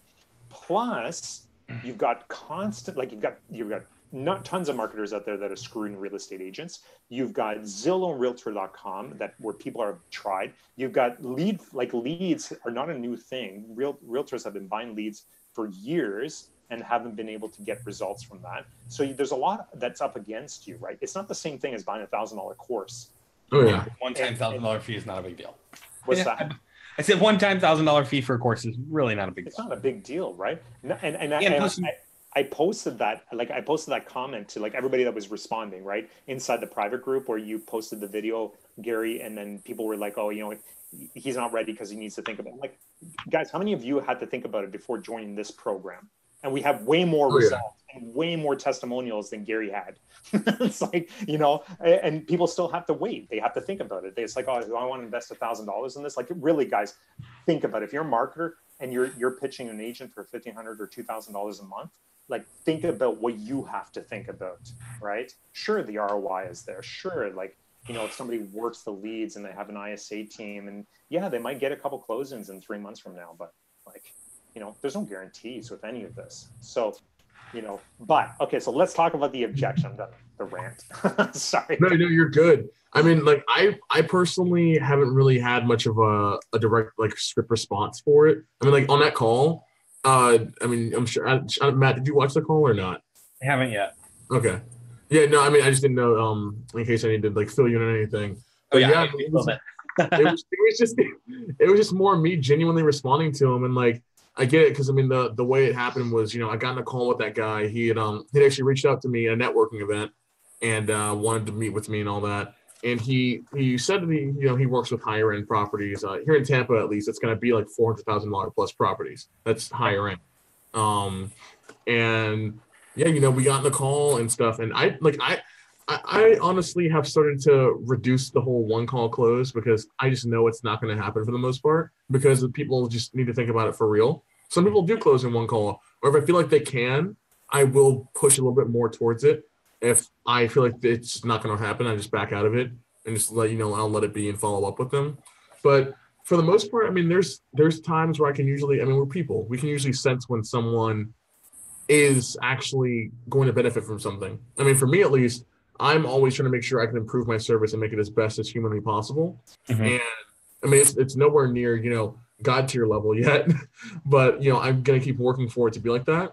And I've gotten results from it. You know, I have people who've gotten closings from it, you know, very, very quickly, actually, way quicker than I told them they should be expecting it. And, you know, I got on the phone with him and he was just like, you know, like I guess I get red flags sometimes. I don't know about you guys. I usually get some red flags when I get on the phone with agents, depending. But, you know, he kept talking about, you know, how he didn't mention it too much, but, you know, he was talking about how he's a top producer and how he prefers to work with higher end properties and higher commission, blah, blah, blah, all that kind of stuff. And for me, I'm like, when I hear those things, my alarm bells start to get a little bit louder. And I'm like, you're talking about this a lot. Like, can you afford this? I'm like, it's fine if you can't, but usually on those calls, it correlates to that person either saying I can think about it or it's too much money. All the people I've closed have never really been like, you know, going out of the way to brag about that kind of stuff, which is fine, but they've never, I mean, all my closes, I've never gone out of the way to brag about that. But yeah, you know, I talked to him and told him the price and he was like, oh, you know, I didn't think about it. Give me some references, blah, blah, blah. And you know, I've watched tons of different sales training videos. I've watched Dan Locke, I've watched Sam Ovens, everyone. And Dan Locke's debatably my favorite just because of how funny he is when he is responding to people's objections because he's very, very blunt. But, you know, I was like, okay, cool. You know, send you these references because they're here in Tampa. But I was like, what difference is that going to make for you? And he was like, oh, well, you know, it would just give me a better idea of your service and the ROI and the value. And I was like, okay, I get that. And, you know, we went over everything too. I showed him the ROI calculator, whenever the pitch deck, everything. So I was just more like, okay, you're still looking for ROI and value when I've shown you ROI and value, but okay, you know, whatever. Maybe you seem to keep looking for it. So I gave him those references, and we had our follow-up call, and also one of the things, I'm sorry to mention it, I forgot to mention it. I always ask, you know, at the very beginning of the call, I say, you know, are you the only decision maker? Are you the only person here who needs to make a decision? Because that's always going to let me know if there's going to be, I need to think about it at the very end. And that way I can brace for it. I can just prepare for it, whatever. And he was like, yeah, you know, I'm the only person. And at the end of that first call, he brings up how he has to get his girlfriend on. And I was like, well, you told me you're the only person who was a decision maker. And I know I was talking to Amanda about that. She had a really good laugh at it. But yeah, you know, both of them got on the phone next time. And he just kept talking about, I mean, like Shane saw it and Matt saw it too, and you know a few of the other beta people saw it as well. I was calling them the beta kids. Oh my god, the beta kids, the beta kids, the beta kids. That's a good like. The beta kids. I don't know why that was came out. Well, because like in middle school we had That means Matt. That means what does that mean? Matt becomes the beta mom. I don't know. I mean, middle school we had like alpha, beta, and omega hallway. That's my beta bitch. I'm the beta daddy. Oh my god. Sorry, Matt. I didn't mean to Matt. But yeah, no, I got in the phone with him, and he just kept talking about he just kept bringing it up over and over again, like the ROI and the price. And usually when someone keeps slamming price in my face, I'm just like, oh my god, you're not going to close. Like just say you're not going to close already. I don't want to keep hearing about the price, because I'm just like, there's no saving you at this point. And one of the things that a lot of you probably should actually know now is you can't really you can't be you can't be objection proof. And that's in the book I'm actually reading right now. It's Objections by Jeb Blount. It's really, really good. You know, he talks very early on, about how people just try and brace for objections. They're always trying to just handle objections and get ready to handle them and all that stuff, or trying to avoid them by bringing up, the objection in the past. Like, God, I've done it before where I've brought up previous objections and basically in a roundabout way said, don't give me that bullshit objection because I'm not going to take it. And then they, Sorry, Gary, I'm really curious to know. So the objection was basically, I need to think about it. That's one of the big ones. The other one's pricing objection that I know that always comes up, right? Pricing objection always went. So I'm really curious. I know Matt's really good at some of these objections. And so I'm curious to know. I know I'm putting you on the spot here, Matt. It's been a little while. You haven't been on some sales calls in a long time. I've not been focusing on these. I did write down the objections that I heard. So, and backstory here, this is really cool because we did some role playing. This is actually how Matt and I met each other, was through a role playing call that Matt jumped on. This was part of the Real Estate Marketing Pros, the other group that I started that I'm no longer active in. So don't go there, be active in that group. Our group. When I see our members inside the other group, I'm thinking traders here. So I'm just kidding. I saw Olivia. Put him at the stake. I saw Olivia today in that group. I was like, no. Olivia, go back to the beta kids. What are you doing? Beta kids. So anyways, but don't do that. It's going to give Shane the opportunity to call me names. No, and I apologize for that. I should have never called you, but whatever. It's for TV, man. Come on. When we get off this, we're really friendly and nice to each other. It's just on Whiskey Thursday. So no, but we did a role playing call. Matt chimed in on that. He called in on the role playing call, and basically blew me away. I was like, "Who is this guy?" It's like, yeah, I would buy services from this guy. It was really, really good. So that's how we met, was on that role playing sales call, which was really which was cool. So let's talk about that. Let's talk about this objection about I need to. Where do we want to start? What do we got? I need to think about it. I need to think about it. Okay, the first one, the first thing about I need to think about it is it's not an objection, it's a stall, right? Yeah. We need to isolate what the real objection is. Because they say, I really need to think about this, Gary. Awesome. I completely understand that. I always think a lot about big decisions before I make them. What specifically is it that you're thinking about?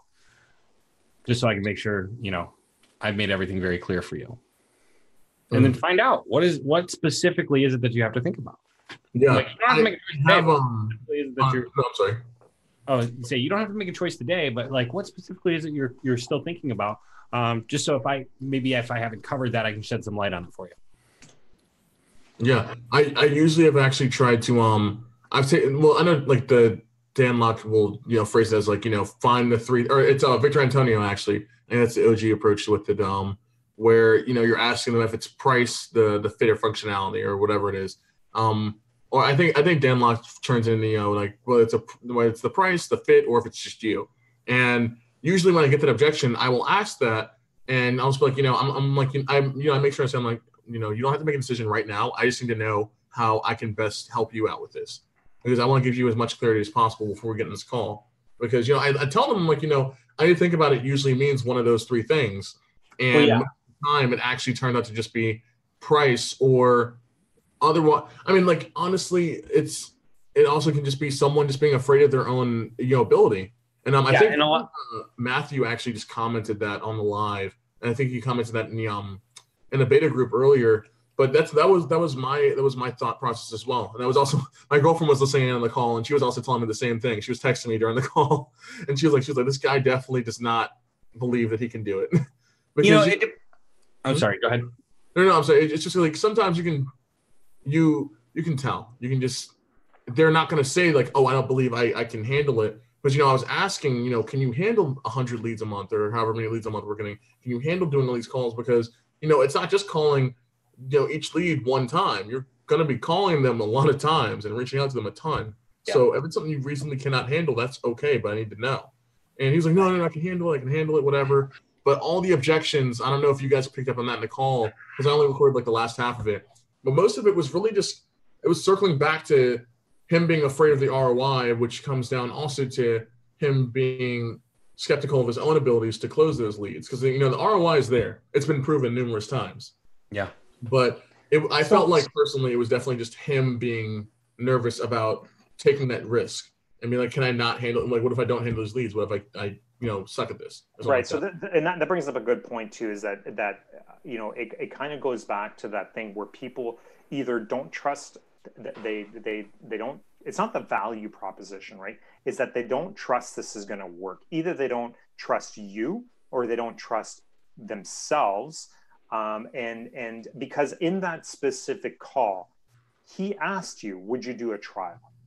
So he was he was ready to move forward with whatever you're proposing. He just don't want to pay the full price of what you were doing. Because he even said, you said in that call, I don't work for free. It's going to cost you some money, and we're going to have to sign something a lot longer than if we're going to do some sort of pilot sort of trial, right?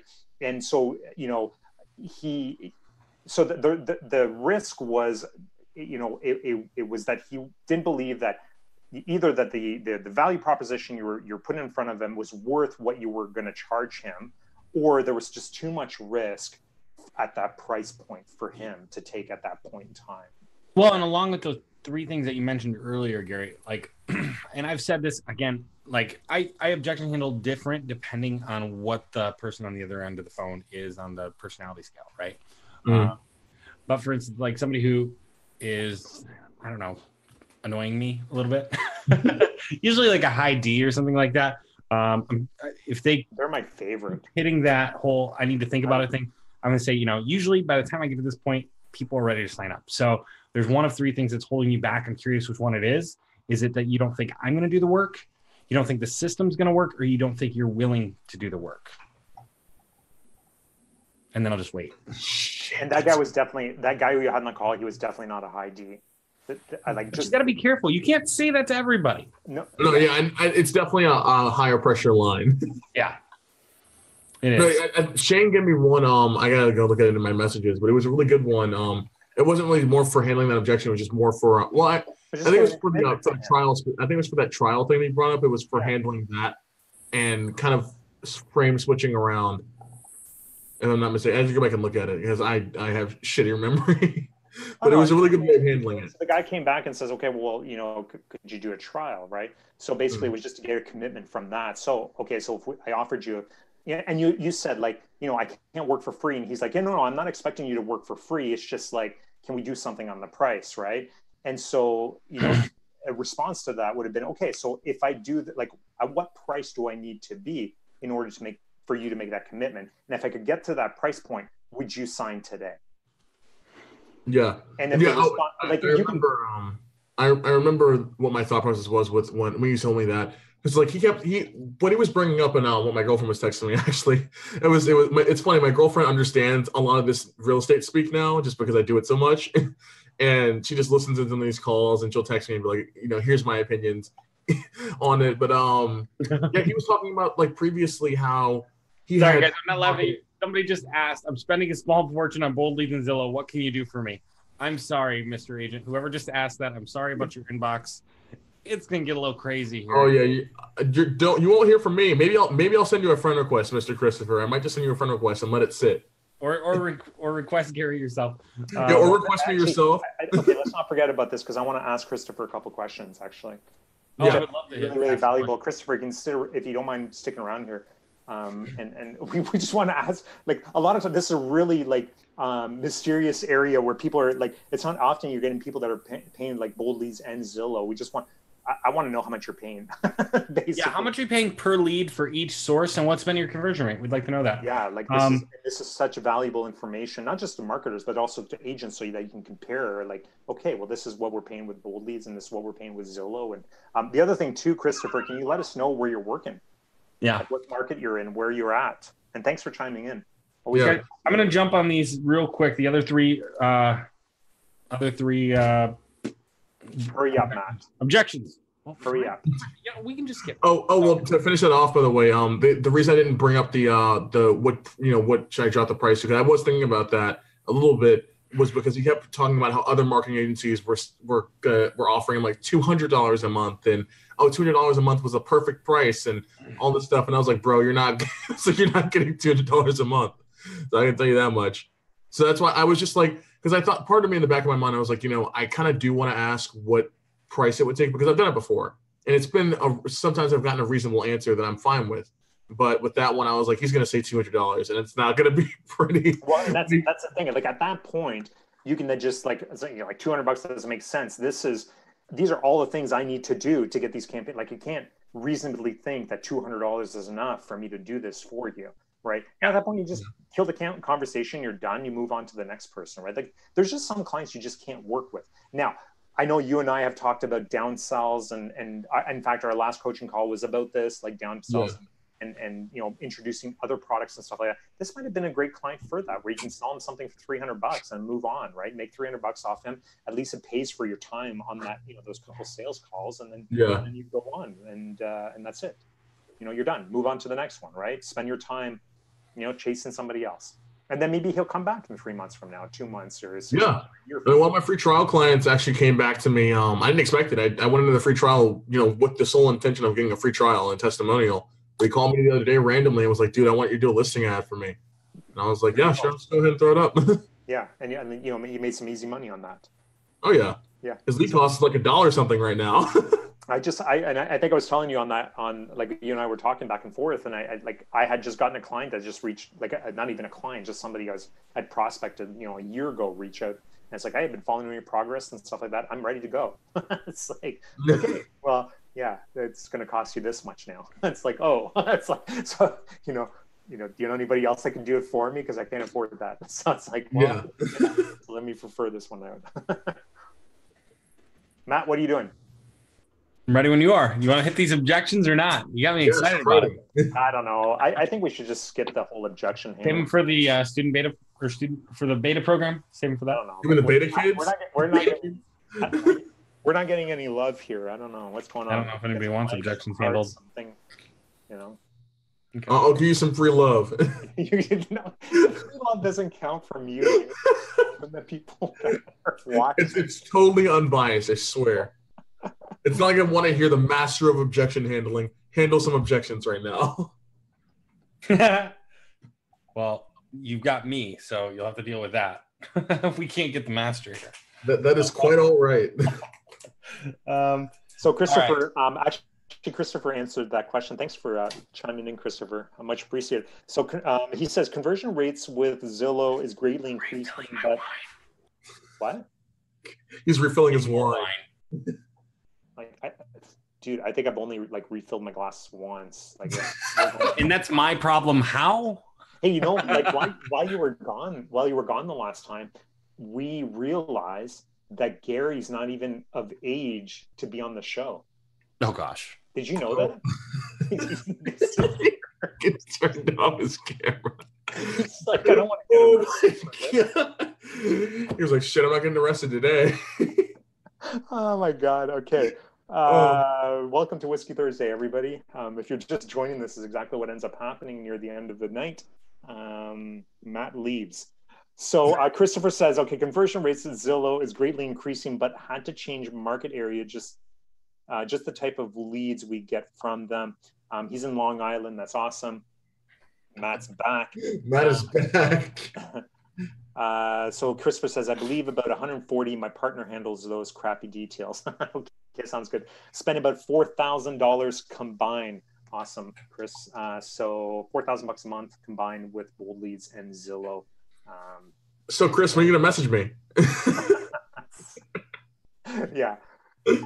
Again, Chris, sorry for your inbox. We really apologize. Oh man, your inbox is good. Oh, I just honestly want a screenshot of what his message requests look like right now. Right. It's like boom, everybody, right? So, but yeah, Christopher, if you want more details, talk to Gary Gray. He's a great marketer. He's been doing some really good stuff with his existing clients, and he's also part of our student group. So he's got all the training that we provided him. And doing exactly what we do for our own clients. So there you go, Gary. That's our plug for you. The shameless plug. I'm sorry. I'm just playing with the stress ball. This thing is fantastic. I got it off Amazon, and it just. And the great thing about Gary too, if you're a client of Gary's, the one guarantee that comes with Gary is you will be entertained. That's like, if you want to be entertained, Gary's the guy. Right. So not only are you going to get awesome results, and Gary works really, really hard. Like, and you think about it. He can't drink. He has nothing else to do. Exactly. But Gary's one of those guys. If he runs into a problem or his lead costs are really high, he is inside of our student group, hounding us, posting questions, booking Zoom calls, checking calls, annoying the hell out of us. A lot lower. It's true. No, honestly, it's really true. And that's only for the problems he can't solve on his own. That's right. So it's not just what he does for fun. No. So Gary, you do work really hard, and I think you genuinely care about, the clients that you're working with, making sure that they're getting the results that they need to get. Oh yeah, I treat them all like family. Yeah. So that's an awesome thing. Great quality. And you're not just out there to make a buck. You're really out there to, grow your business and get results for your clients, right? So that's part of it, right? Like if you can get results for your clients, they're going to keep paying you. You can keep growing your business. Right? Yeah, that's why. That's why I got so professionally frustrated on the phone and with that guy. You could hear my tone of voice and also my face. And at the very end of the call, when I said that certain thing at the very end. Okay, I'm excited to go back through and watch this now. Yeah, my god! I ended the call and I turned to my girlfriend and I said that thing I said that is not child friendly. Hopefully he never joins the beta group. but I mean, like it was more just out of, I wasn't mad because I was like, oh well, I didn't make money today. I was just like, I'm trying, like I know this guy can be helped and I want to help him so bad, but he's not letting me fucking help him. Yeah. I was like, bro, please just let me help you. I know it is what it is. Some clients you just can't win. So sometimes you just can't win them. So let's go through some of these objections here, Matt. All right, let's do it. So references, right? References is one of the objections. Do you have any references? Well, first of all, you have a ton of testimonials on your website. That's what I would probably have referred him to. Like here, you can check out my website. I'll send it over right now. If everything makes sense, are you ready to move forward today? Like I do want to isolate, like, is that the only thing or are we just stalling here, right? That's one thing I always do with objection handling is I try to isolate what is the real objection, which they're going to throw up so many smoke signals and smoke flags or whatever, false flags, that you're not going to know what the real objection is unless you dig. Yeah. So with references, I'm going to say, I've got tons of testimonials on my website. I will send those over to you. What's your email real quick? I'll send those over. And if those make sense, are you ready to move forward today? Perfect. Well, let me hang on while you open the email and check those out. Like I'll stay on the line type thing. Like, no, I watch 7 videos while Matt sits on the line. I've done that before. I tried to do that with him, and that's my next question for you with this kind of particular objection. Because I told him that I was like, because I don't even use a website. I just have my Facebook is basically my website at this point. And I was like, I have a whole album on Facebook just with video testimonials. I was like, go ahead and watch them right now. And he was like, oh, well, I've looked at some of them, but I want to talk to someone who's working with you now. And I was like, most of these people are working with me now. And he was just like, oh, well, how long? And I don't know if in that second half of the call that I recorded, he was bringing it up. But in the very early half, it was all about like, oh, I want to talk to someone who's worked with you for a year. I want to talk to someone who's worked with you for this long. Like the person you talked to, one of the people you talked to, he's been working with me for just about 2 months now. And he went under contract in the first month with one of our leads. Yeah. And he was like, oh, well, you know, he only worked with you for a month. I want to talk to someone who worked with you for like 6 months or more. And I was like, I gave you someone who does. Yeah, I mean, that's part of it too, is like, if somebody is annoying me like that, I'm probably going to go straight to that more high pressure close and see if this is a real legit play. And if they take badly to that, I'll probably just let it go, right? I'm not super like, I don't need that agent to work with. I'll find somebody else in their market, right? Yeah. Like, I've done the research in their market. It's already worth it to me to find another person. So one of the questions I always like to ask when I'm on a discovery call, it's not something I do much anymore because we're at a point where we pick and choose like the clients we work with. A lot of people are reaching out to us and we get a lot of referrals and things like that, right?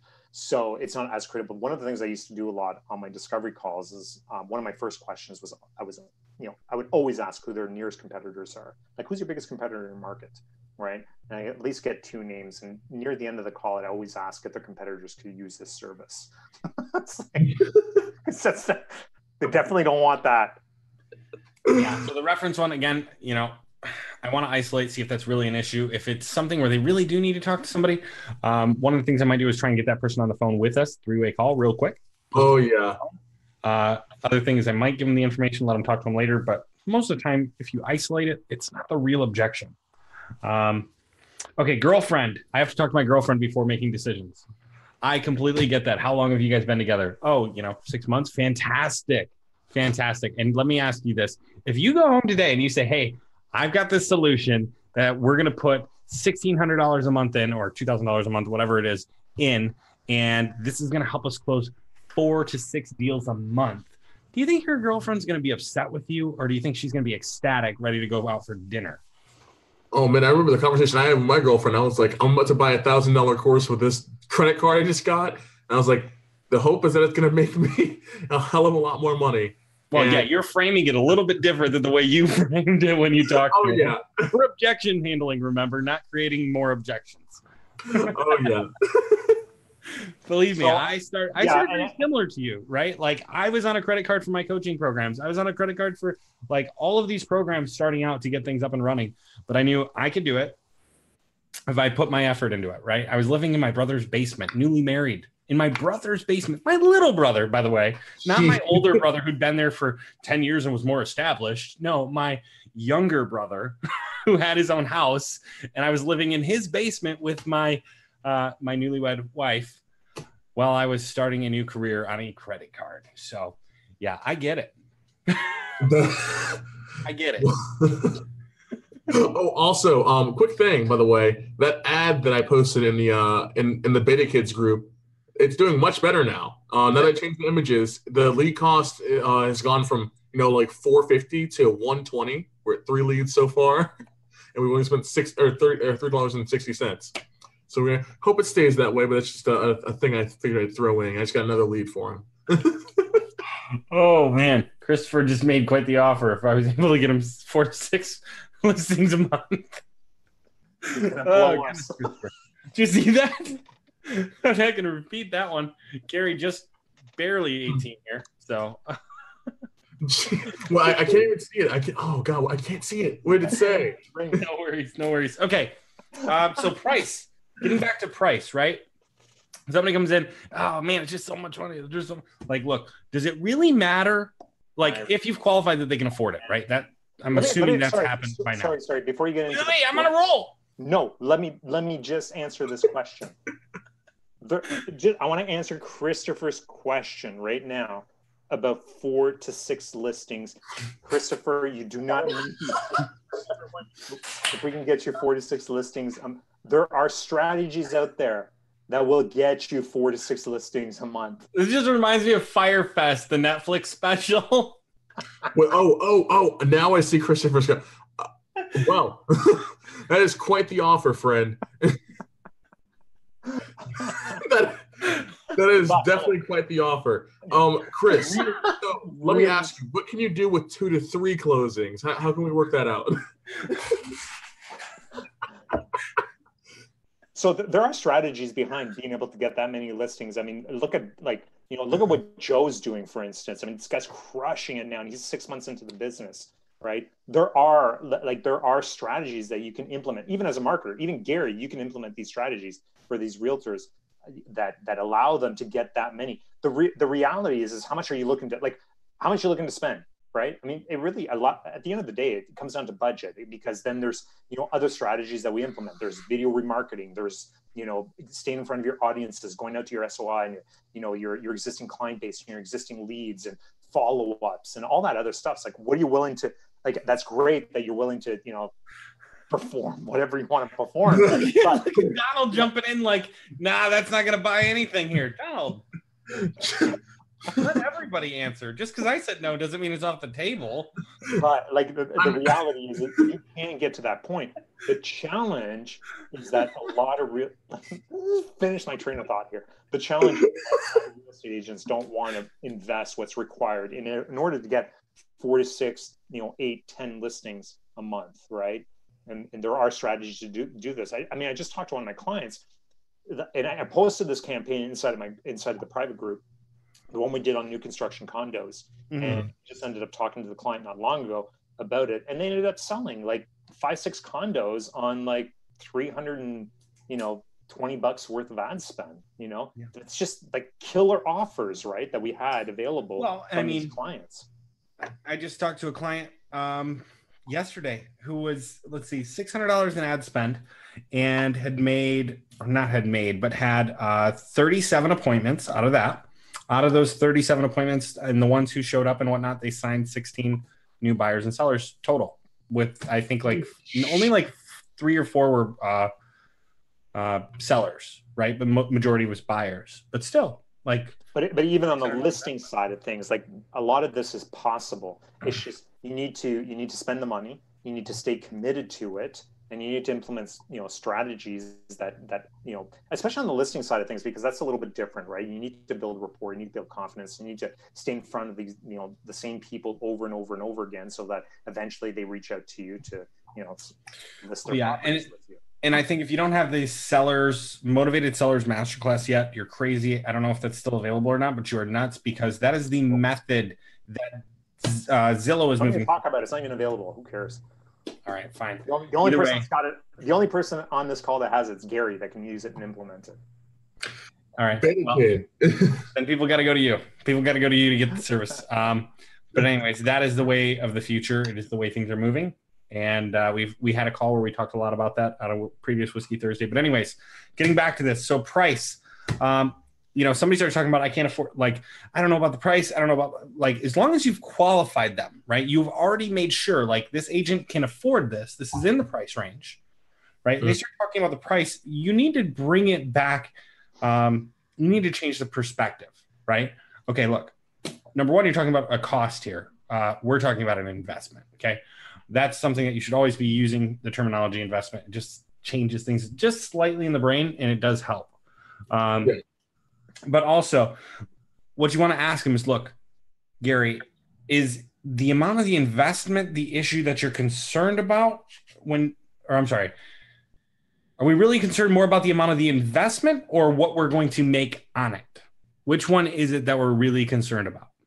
Because if I can show you a process that you put $1 in, you get $2 out, how many dollars would you put in?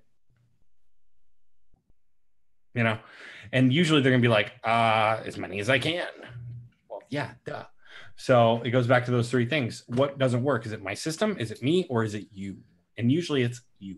So, I don't mean Gary. I mean the agent who is signing up is often the clog in the flow here, because they're not going to make all the calls that are necessary, unfortunately. And there are some that do. Like I said, my client previously, they do all their own calls, right?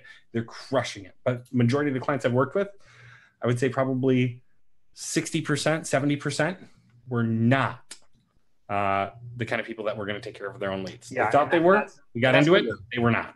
And that's pretty common too. Like, Matt and I talk a lot about this too, where, I mean, the follow-ups are obviously very, very important. And we know that, a lot of agents won't follow up, but we know that the ones that do, and that follow up, and they got ISAs in place, they've got a process in place, they got their own teams. Those guys are crushing it. Like, they are even individual agents that will do the follow-ups are crushing it. Yeah. Yeah. I mean, one of the things that I've been, I know that you guys, you try and offer ISAs, for everything. And one of my things is offering ISAs for everything, because I feel like I've just been playing again. Because I mean, a lot of agents they either don't want to or don't have, just the mental capacity to go and follow up with 100 leads and really follow up with them and call every single person. Mm-hmm. And I mean, just me implementing an ISA for one of my clients who wasn't, we got 150 leads and she didn't book a single appointment. And I was like, what the fuck? I was like, something needs to change here. We can beat that. Shane, you remember we had someone who had close to 700 leads without a single appointment? Yep. And I was like, can you tell me a little bit about your follow-up process? Yeah. I could throw a rock and get you more appointments. Yeah, I was like, shit, man. I was like, I could get more appointments. And I was like, all I'm doing is reading off a script. Yeah. But just us implementing ISAs for that client. I mean, just today we got a $600 up to $660,000 buyer who is looking to buy in the next 30 days. And that's just with someone calling, taking those notes and going through the script and all that kind of stuff, because her hang up was just, it was the same thing for her, because, real estate agents experience similar objections to us anyway. Yeah. Well, I mean, all of the objection handling that I do is based around the stuff that I learned as a real estate agent. Yeah, it's a lot of similar stuff I've come to find. And she was hearing the I need to think about it and the stall objections, and she was taking them as real things and just sending an email and then wasn't hearing back from these people. And I was like, no. I mean, I was on the phone with her for for a good hour. I went and got on the phone with her and dissected everything. I didn't use your lead diagnostic sheet, but I got on there and I had the intention of finding out exactly what was going on wrong. And then as she was talking, I was like, this sounds a lot like objection handling. I was like, this sounds a lot like my own problem. And then we got to it and I was like, oh shit, it's just the objection handling. And then we got on it and, she's doing better with it, but I was like, we're going to bring this ISA team because you need to book some appointments. I was like, quite frankly, I'm not going to let you even pay me for the next month if you're not booking appointments. Yeah. No, I love it. I love it. The last objection I heard was $200 a month. Gary, $200 a month. That's what these other companies charge. That would work for me. That would work. Well, clearly, number one, it wouldn't, because you didn't hire them, right? That's the thought in my mind. It's not what I'm actually going to say. But anyways, the $200 a month thing. Look, I'm probably going to go super basic on this one. And we're just going to say, look, have you ever bought a cheaper product than a quality product and been disappointed in the service? And wait for the response. And if they're the kind of person you want to work with, they'll say yes. If they're not, they'll say, actually, I got this one product that's super cheap and it works so much better than the other one that's expensive. And you're like, fantastic. Send me the Amazon affiliate link and we'll talk later. Right? Because the real person's going to go, yeah, that makes some sense. Right? We're not selling a Geo Metro from the 90s here. We got the Lamborghinis. You want to Gary wasn't absolutely. If the Lamborghini costs $20,000, everybody would have has one. No idea what you're talking about. What?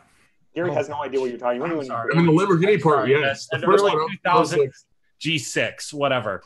Matt, how old are you again? God, no, oh man. 31. Really? Yeah. I feel like you definitely are in like the 301 range, but all right. 301 years? Yeah, you sound pretty old. I don't even know what the hell you're talking about, man. You're a baby boomer. That explains it. You're one of those baby boomers. It's 30 years away from We're going to pull up somebody pull up a chart. I'm somewhere in between millennial and Generation Z, right? Come on now. No, definitely a baby boomer. Oh my goodness. But anyways, yeah. So we're talking about whatever. It's an F-150 to a Lamborghini, right? There you go. The F-150 has been around for forever. My bad for going so specific with the Geo Metro. Thank you, Shane, for catching that. There's always someone older than you. Yeah. But anyway, so it's an F-150 to a Lamborghini. That's a great vehicle and it might work and you might get some results. Or you go, here's the exotic performance. What do you want?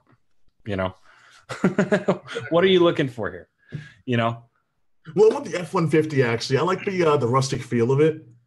There you go. Fantastic. I've got another call in 20 minutes. I totally lost her as to what we're even talking about. But well, here's the objection handler for the $200 a month thing was: have you ever paid less for a product that instead of buying the higher quality product and been disappointed? You know, that's the question, and you wait for the answer. And it's the make or break question, it seems. Typically, so they'll say, this is how I handle that objection. It's like, what's that? This is how I handled that objection. So I was expecting $300, or would you do it for $300? I'm like, typically I kind of giggle on the phone a little bit, and it's like, actually, I would suggest you go ahead and try that service, and then when you're not pleased with that, you can come back and call me. Oh, fuck. Yeah, there's so many, right? There's so many little things you do with that. I mean, it's kind of like one of those objections that's like really stupid, but you're like, well, yeah, not only that, like there's no way anybody can deliver what we do for $300, and if they can, then great, go do that. It's like, yeah, I mean, with all the shit I do for my clients, I'd be putting myself in the hole for every single client. I can't compete with that. Go do it. Go like pay somebody, $300 a month. So when I first started this, actually, one of the literally when I first started this, one of the persons I connected with through Facebook was charging $169 a month to real estate agents, and I was like, whoa, this is crazy. Like I cannot compete with this. Yeah, no. How do I compete? And that was a US based person charging $169 a month for Facebook lead generation, right? For Facebook ads. Yeah. And I will not work for less than 200. No, but like guess where she is. Guess where she is today. Where? Nowhere. She's done. She's gone. Still charging $169. No. Because Home Depot. It's not possible. She's gone. She realized like she's not around anymore. You can't charge that much money. It's way more effort than $169 or $300 a month. Oh yeah. And a lot of people are like, oh well, what the hell? Why is it? I'm not gonna say the price, obviously. We don't want to kill any potential deals from the free group. But they're like, oh, why is it this much money? And I'm just like, because you had the skill set, the time, and the results. Well, why don't I just go do it myself? I'm like, okay, great. Enjoy your $50 lead cost. Why don't you?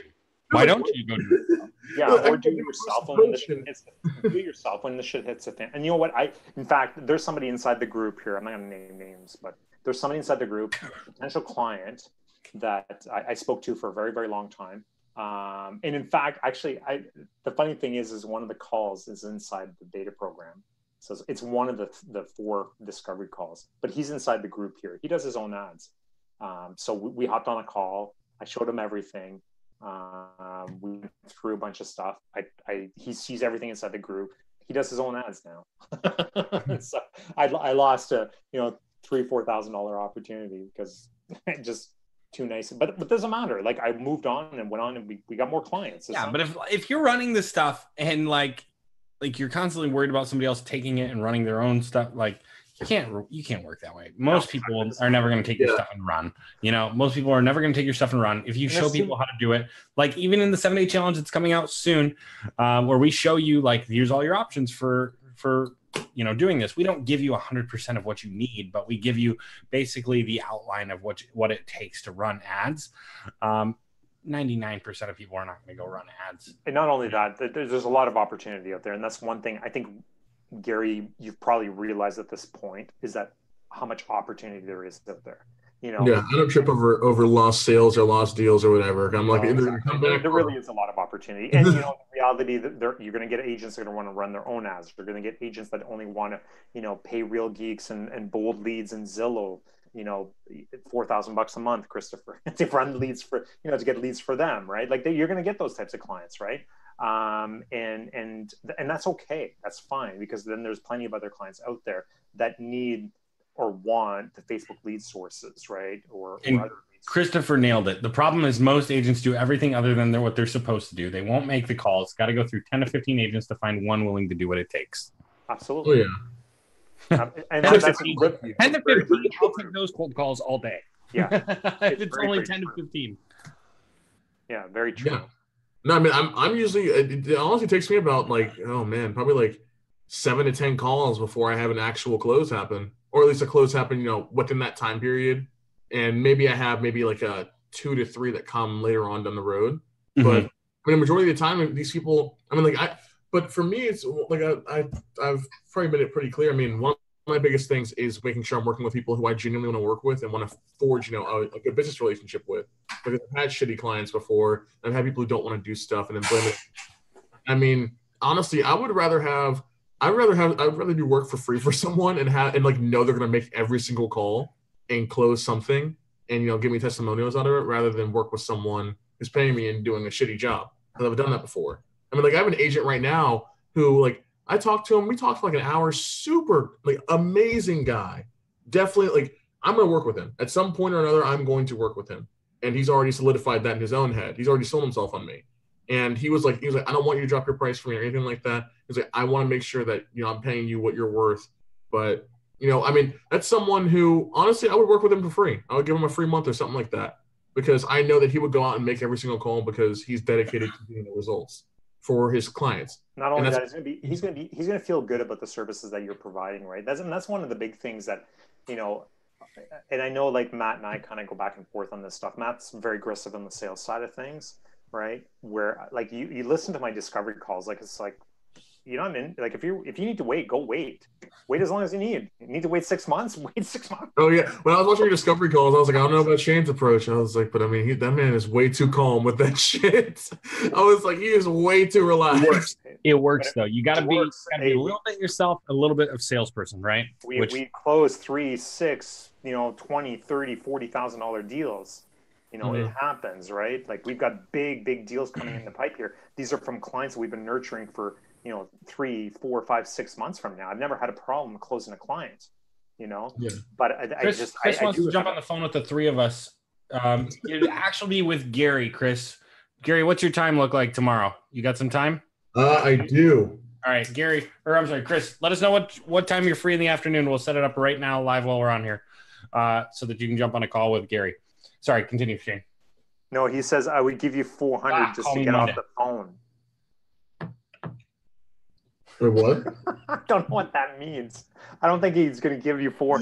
I'm not going to read everything. Well, he wants me to call him on Monday. So call on Monday. Oh, call on Monday. There you go. Look at that, Gary? Facebook oh my God! You know what? The shameless plugs work. They really genuinely work. Facebook acquisition at its finest, guys. I mean, it's really it's not hard. I mean, it's just something that like Shane literally talks about it in the video. He was like, it's annoying to do. You gotta spend like 15 minutes a day going to do it. Like whether you're going to sleep or waking up, whatever. And also not to rush you guys. I just have to hop off this really quick because you're good. We're gonna wrap it up in just a minute here, anyways. But yeah, I'm trying out a boxing gym tomorrow, and I'm stupid and signed up for the 6 a.m. class, and I need to wake up at like 5 a.m. for it. Hey, look, at least you won't be hungover. Yeah, at least I'm not falling for you guys' little trap of trying to get me to do underage drinking activities and get arrested. Absolutely and all that. No. This is not I was never encouraged. I mean, for mentors, you guys are some pretty shit mentors. No, absolutely not. Whiskey Thursday is not about drinking, inviting 19-year-olds on the show. Matt sometimes has the idea, but we don't go there. But listen, all right, Chris says he's not leaving. Too excited. Let's make some money. Chris, what time works for you tomorrow? Come on, get on the phone with Gary tomorrow. Just get it done. That way you know. All right. Oh, you guys are pushing it. All right. I guess. I got too excited. He wants to make some money. So Gary, let the guy make some money. Help him out. I know. I'm gonna help him out. Let me see. Chris. Yeah. Wait. Where's Chris at? I know he posted it earlier. Long Island. Yeah, I was about to say he's in Long Island. All right, Chris. I'm in Florida, man. We're in the same time zone. You can message me. You can schedule it right in the chat. It doesn't matter. Christopher, man, are you available like 9 a.m. Monday morning? Just say yes or no. Easiest way. 9 a.m. Monday morning, Christopher. Are you available or not? That's when Gary's available. Calendar's booking up quick. Well, I think tomorrow he's probably going to be available around 7:30 a.m. because he'll be back from 11 Eastern. 11 Eastern. Perfect. On Monday. 11 Eastern. Was that Friday or Monday? Let us know. Yeah, it's a Friday or Monday. But then it's booked either way. Cool. I want to get on this call now. You're more than welcome, Chris. Let them join in on it. I just want to talk to this Chris guy because, like, you know, he's spending money and stuff like that. It's just, you know, interesting to find out what he's. So yeah, I love finding out people's perspective. I had a call yesterday and I froze because I just started laughing because it's Friday, by the way, guys. 11 a.m. Eastern Friday. All right, 11 a.m. Eastern Friday. Okay, cool. But thanks for Christopher. I called a guy and you know, we had our call yesterday. It was him and his wife, they're partners. And I asked just out of curiosity, I was like, okay, you guys, he said they were spending a boatload on Zillow. And I was like, okay, cool. How much were you guys spending on Zillow? And he was like, well, I'm not telling you. And I was like, what? And I froze and I was like, wait, what? I was like, part of that is because you just haven't built the rapport yet too. That's the other part. Yeah, definitely just the rapport part. I mean, he loosened up with it a little bit later. I mean, he never ever gave a solid answer. I just don't think he ever wanted me to have that leverage on him, even though I wasn't really going to use it as leverage. I just wanted to know. He was just, but that was the funniest thing ever. Because normally, like, I'll ask someone that if they bring it up in the beginning of the call, and like they fill out a pre-call form with me anyway, so I know that they've spent money before. So I was just like, okay, cool. You know, how much you spend, and you know, usually it was like, oh, you know, I spent like $500 or $1,000, 2,000, whatever. The highest I've ever heard is $3,500 for a solo agent. And you know, it took me aback by hearing like, I'm not telling you. And then later on in the call, I tried to ease it back in, and he was like, just know we spent a lot of money. And I was like, fucking tell me, dude. I'm not trying to use this against you. I just want to know. I'm nosy. It's just again, it's that rapport, right? You haven't built up enough rapport yet for them to start, you know, giving you that information. Rapport build is so fun. Well, listen, Gary, we're going to let you go because you got to go boxing. And, yes. All of us are getting on the call at 11 a.m. tomorrow. That's right. So go to your boxing thing. We're going to hop on that call with Christopher tomorrow. Christopher, thanks for tuning in. Matt, let's a few more minutes here, you and I, wrap this up. But hey, Gary, thank you so much, man, for last minute here popping on, talking about your successes, some of the challenges you're running into with, you know, sales calls and stuff like that. You're all good. I appreciate you guys showing me what I need to be yelled. Guys, everybody who's still watching, give some love here to Gary. Matt, you're good with the hashtags. Gary's awesome. Gary's and also, so do you guys want to hashtag GG? Hashtag GG, exactly. So we're gonna do a Zoom link or something. Gary gang. Work this out. What's that? How are we gonna work out our call tomorrow? We're gonna do a Zoom link. You do. You have a call. You have a call tomorrow booked for 11 a.m. 11 a.m. tomorrow morning with Christopher. So probably the best thing to do, I would just send Christopher a Zoom link. All right. And he said let's you three. That's why I'm asking.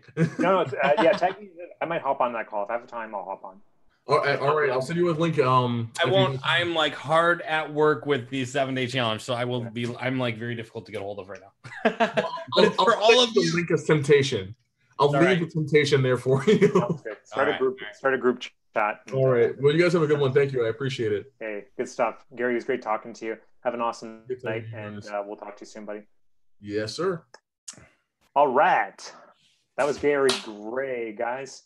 19-year-old crushing it and getting his business up and running. So good stuff. And we booked a call for him tonight. You know, I'm curious. If you're watching right now, let us know, like, what are some other type of topics you'd like to have us cover, or if you have any ideas of people you think we should interview, go ahead and put those down in the comments. We always take that into the other thing too is we you know, the past couple of weeks we haven't had a guest here. But one of the things that's kind of happened for us is we've gotten really busy with other projects. And now we're kind of refocusing here a little bit, right? Which is why we're building up the 7-day challenge. We're refocusing on Whiskey Thursday, adding more content to the course and things like that. So probably in the next few weeks here, we're going to start seeing more guests coming on, and we're just trying to line some of that stuff up. But definitely if you have topics, you want to see specific people coming in, we're at a point now where it's like, you know, with 7,000 people, people are going to come on and talk. Yeah. Matt Bulmer says, still here for that price calculator, Shane. Yeah. Okay. Stephanie Deneke just joined. What's up, Stephanie? Stephanie, what's going on? We haven't seen Stephanie in a long time. We haven't seen her in forever. We have to talk to Stephanie soon. Actually posted. post something inside the group. A little bit of value inside the group. Got some follow-up stuff. Great to see you, Stephanie. It's been a long time since we've chatted, and great to see you. Yeah, so Matt, can you give me 2 seconds here and talk about something? Talk about something. Fantastic. Let's give you a topic. All right, let's see if we got some questions we can actually answer here. And I'll be right back because Donald says ad contest. Wait, how did you hear ad content? Okay, sorry. Almost gave away a little too much. That is something we are. Yeah, anyways. Let's see. So he's still here for the price calculator. We definitely have that coming up shortly. Let's see. Jimmy says, what is this pin chatbot offer? So the chatbot offer, it's just sign up for the chatbot so you get notifications. But basically, that's where we are going to announce the 7-day challenge, which we are relaunching again quite soon. What did I say? The 17th, something like that. And it is going to be free the first time around. We haven't decided how many people we're going to open that up to. Sorry, guys, dropped something.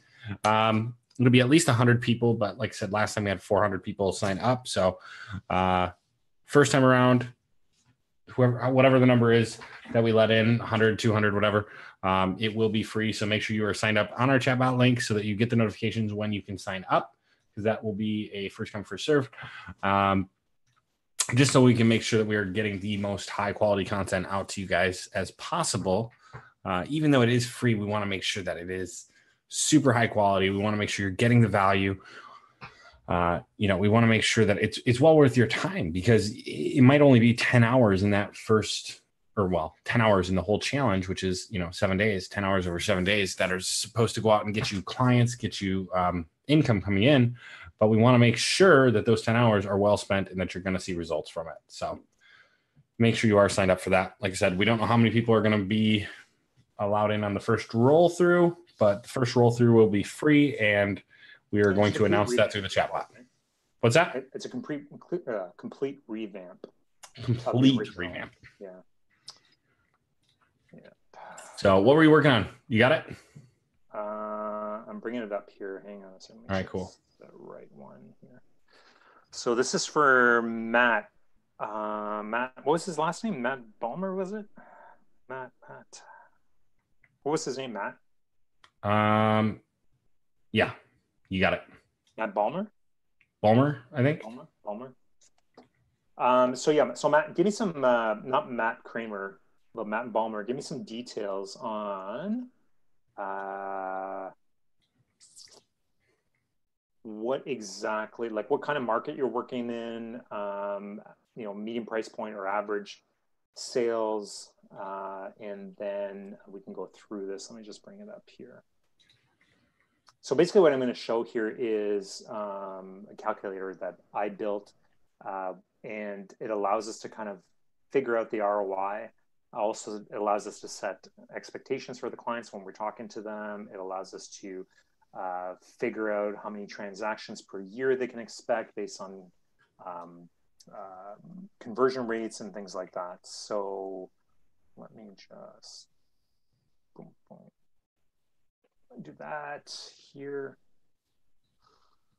All right, share this. Oh, I got the wrong one. Sorry, guys. Hang on. Belong.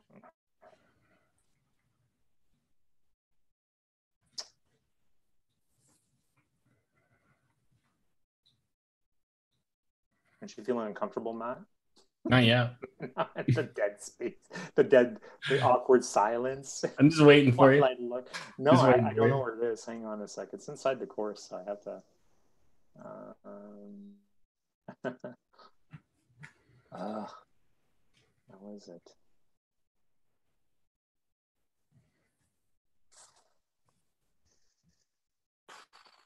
No, hang on. You're gonna have to give me more time, Matt. Sorry. No problem. If you guys are sticking around, make sure to comment below #Trooper if you made it this far. We're over 2 hours now. Sorry for reminding you of how much time you spent here, but we do appreciate it. Appreciate you being around and participating in these calls. Again, without you guys, without the 7,000 people in this group, we wouldn't have this opportunity to sit here and have a drink and chill out, have a good time. So we do appreciate that. Hashtag Trooper again in the comments if you have made it this far through the show. Hashtag for me, man. I've been here for the whole time. Hashtag what? I said hashtag for me. I've been here the whole time. I don't think I might be able to hashtag as your page here. Oh, man. Okay. I'm just clearing out some of the fields here. All right. So let me bring this up. So people that those are part of the student program. If anybody's listening, you guys have access to this. This is one of the this is the calculator that I use. In fact, we give this away as a bonus every once in a while when we do master classes and stuff like that. I think it's a great little tool that there it is. Can you see that, Matt? Let's see.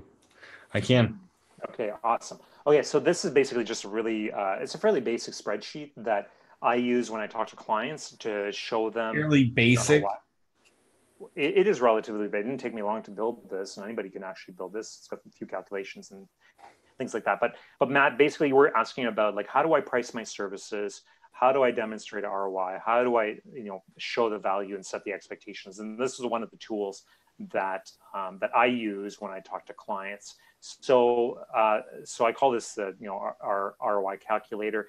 And the way this works is we basically just set the average, as we're talking to the client here, we're asking questions, right? So what is your average transaction? What's your commission rate? What's your split between the broker and agent? And then we talk about service fees, ad spend, average cost per lead, and things like that. And we just keep, we just basically fill in this calculator, which essentially calculates the ROI, but also allows us to set the expectations as to, how many deals they can expect based on the amount that they're spending on their ad spend or on their service fees. So this one here calculates the ROI number of transactions that are based on conversion rates. And it calculates it based on service fee and ad spend. And then we have another one here that calculates it based on the number of leads that we're generating with an all-in-one inclusive price. So depending on if you're, doing a like service fee with ad spend included or service fee with plus ad spend. So in a lot of cases, I use this one here. So like I said, you just basically fill in the blanks here. Commission rates of 3%, and then splits of, let's say, like a 80-20 split. This fees and referrals, that's when we get into other things with brokers and things like that. And then we just populate these fields here. So say like we're charging $1,500 or $2,000 a month, ad spend of say $1,000 a month. And then our average lead cost of about, so we typically use an average lead cost of $5, which is really, usually pretty high. Like we're generating leads between, $1 to $2 or so, but we like to set these realistic expectations because we're looking at this over a 12-month period. And then, a lot of times on our sales calls, like my sales calls, I'll ask the questions like, what is your average transaction? What is your commission rate? What's your split? And then, I'll ask like, what do you expect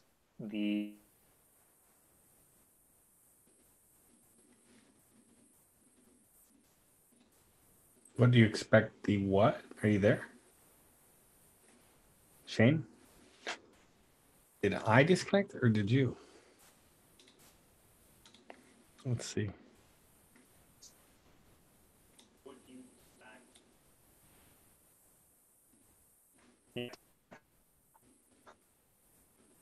Let's see here.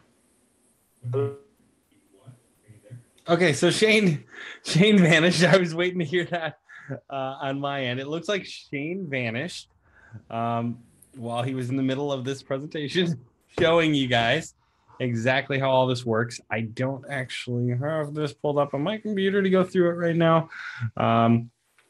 So I can't really do that. Let's give him just a second while we will wait and see if he is able to make it back. Lost Shane. Shane disconnected. Yep, he did. We only had we have 17 people watching right now and only 2 people hashtag Trooper. Come on, guys. I know more people have been watching since the beginning. Make sure you hashtag Trooper if you've been watching the entire time. Also, yeah, we're working on getting Shane back. I'm sitting here trying to keep the conversation going. So if you've enjoyed tonight, if you had questions about tonight, go ahead and put those down in the comments below. We'll see if we can get to them while Shane is working on his computer. If he's not back in about a minute, we're going to, oh, he just messaged me. He says, hold on. So I don't know how long that means he's going to be gone for. But if you guys think it's worth sticking around for, comment down below. We'll stick around. Let me know. Matt's is valuable, AFFFFFF. So I think he's enjoying it. Again, if you guys are getting some value out of this, let me know down below so I know to stick around where we are waiting for Shane. Now Matt feels anxious a little bit, just a little bit, because I was like not expecting it. He was in the middle of the thing and I was actually reading something. So I was like, wait, he's gone. Let's see here. I'll own it. I was totally like tabbed out while he's going through it. There are more troopers in that. I see 6. Okay, so I must be missing some comments. I'm not sure what's going on with that. Matt, how quick should I expect results if I join the 6-week real estate beta program 2.0? If you joined it when? Today or what? That would be my question for you. It looks like Shane's on his way back in. I see non-video participants coming in, so that's good. I'm going to assume that you have not actually joined yet, and you're talking about if I joined today, Matt. If you join today, there is more than enough information there to help you go get clients as soon as you want them. So it's based on your abilities and your effort and your actions taken, right? We can give you all the tools in the arsenal, but if you don't use them, you know, it's tough to say. What did Gary say? He's been here for 8 weeks. He's got 5 clients, something like that. So he's doing pretty well. Most of the time, it's going to take somebody at least 2 to 4 weeks to get a client, but there are people who are you know, bucking the norm or whatever you want to call it. They're doing better than that. Depends on your network, depends on your experience, depends on your sales abilities, depends on your knowledge of the industry. You know, we're going to do everything we can to teach you all of that, but based on where you are coming in is probably going to have a little bit of an effect, or probably a lot of bit of effect on how quick you're able to turn that around and get those results, right? Hey, can you hear me? I can hear you, but stop interrupting. Talking. I can't get my video up or nothing. What the hell? My internet completely fried. Did it?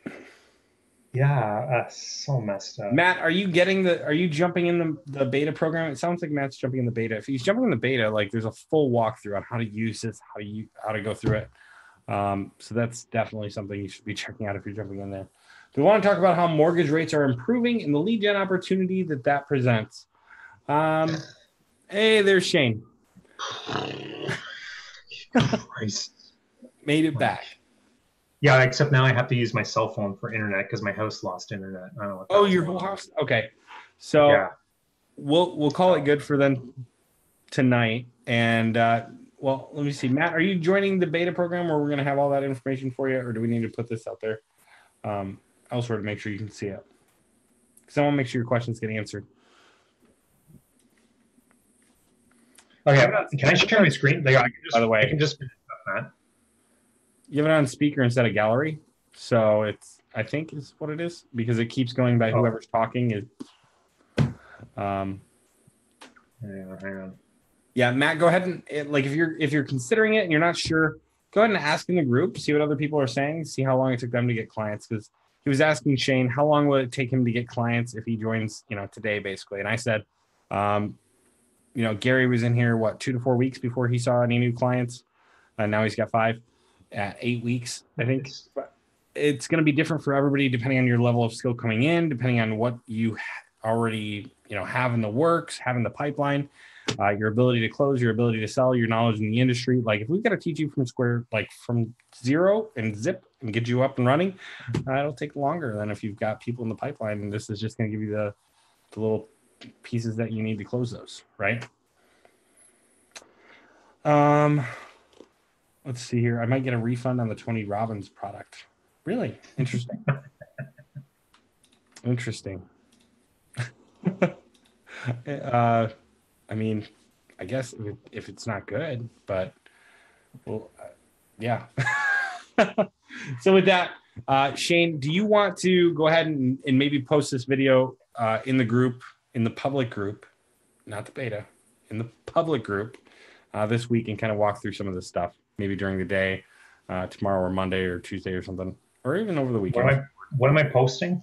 Basically the same walkthrough that we were just doing, so that everybody gets the whole walkthrough. Yeah, I think I've already done that in the past, but I can do that this week, maybe tomorrow or Monday. Sure. Cool. Just so we don't have to keep everybody sitting around waiting. We had a few people that were definitely willing to wait. So, I just want to, sorry, I can't fix the window. I don't know what the hell's going on with Zoom right now. And that is so strange. It's the first time this has happened. I can't switch to a different view or anything. Like my controls are very screwed up right now. Let's see. I'm basically getting a whole, oh, there we go. Can you switch? I think I just reclaimed host. So you see a gallery view right there. So we should be good. We'll see if that works to move it back. It's really freaking annoying. So it is a little bit, but anyways, with that, I think it's because my other active connection is active or something's messed up. But anyways, my point, what I wanted to say though to Matthew, so one of the things about the course is don't like. If you can't afford it, don't take it. We don't need people that can't afford it not to take it. We're and the other side of it is that, like Matt said, everybody's skill is going to be a little bit different. There's no guarantees here you're going to get clients. What we're going to show you how to work with real estate clients, but by this is not a sales training course. Right. We provide you with some acquisition styles that we have used that have worked for us. They've worked, for guys like Gary. They've worked for, we have some cold email stuff in there that have worked for other people.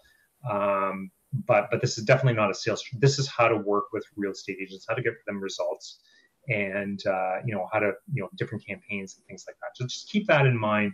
If you're walking in with the expectation that I'm going to get a client here in the next week or 2 weeks, or I'm going to be able to build an agency up in 30 days, $10,000 a month. This is not the right course.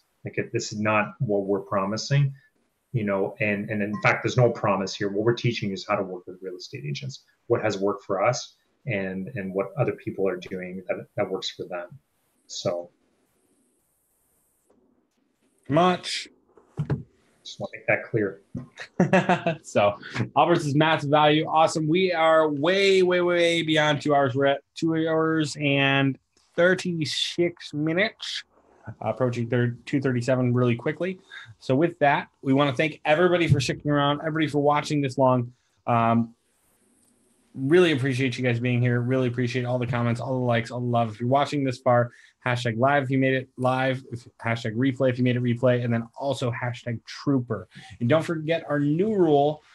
Basically, whenever you're watching videos inside the group, if you find something that just sticks out and it's like, oh my gosh, that was awesome, #gold, so that people can go back there. We're basically bookmarking it as a team to find all the tips and tricks that people can just go search and find really quickly. So with that, thank you everybody for sticking around, for coming out here and for getting on your computer, your phone, whatever. But anyways, thank you so much, and screw whoever Shane's internet provider is. We will see you all. Jimmy says it's the wine all over my keyboard. It absolutely is. Remember that time on Whiskey Thursday I spilled the whole glass of wine? Quite possibly. All right, that's it. Cool. Yeah. Thank you, everybody, and we'll see you next week. Yeah, stick around, Matt. I want to talk to you for a second. Will do. Oh, wait, I got to cancel, right? No, I got to close it. Oh, yeah, you got to do it. As soon as you see me wave. Oh, boy. Where is it? Let's see. Should be any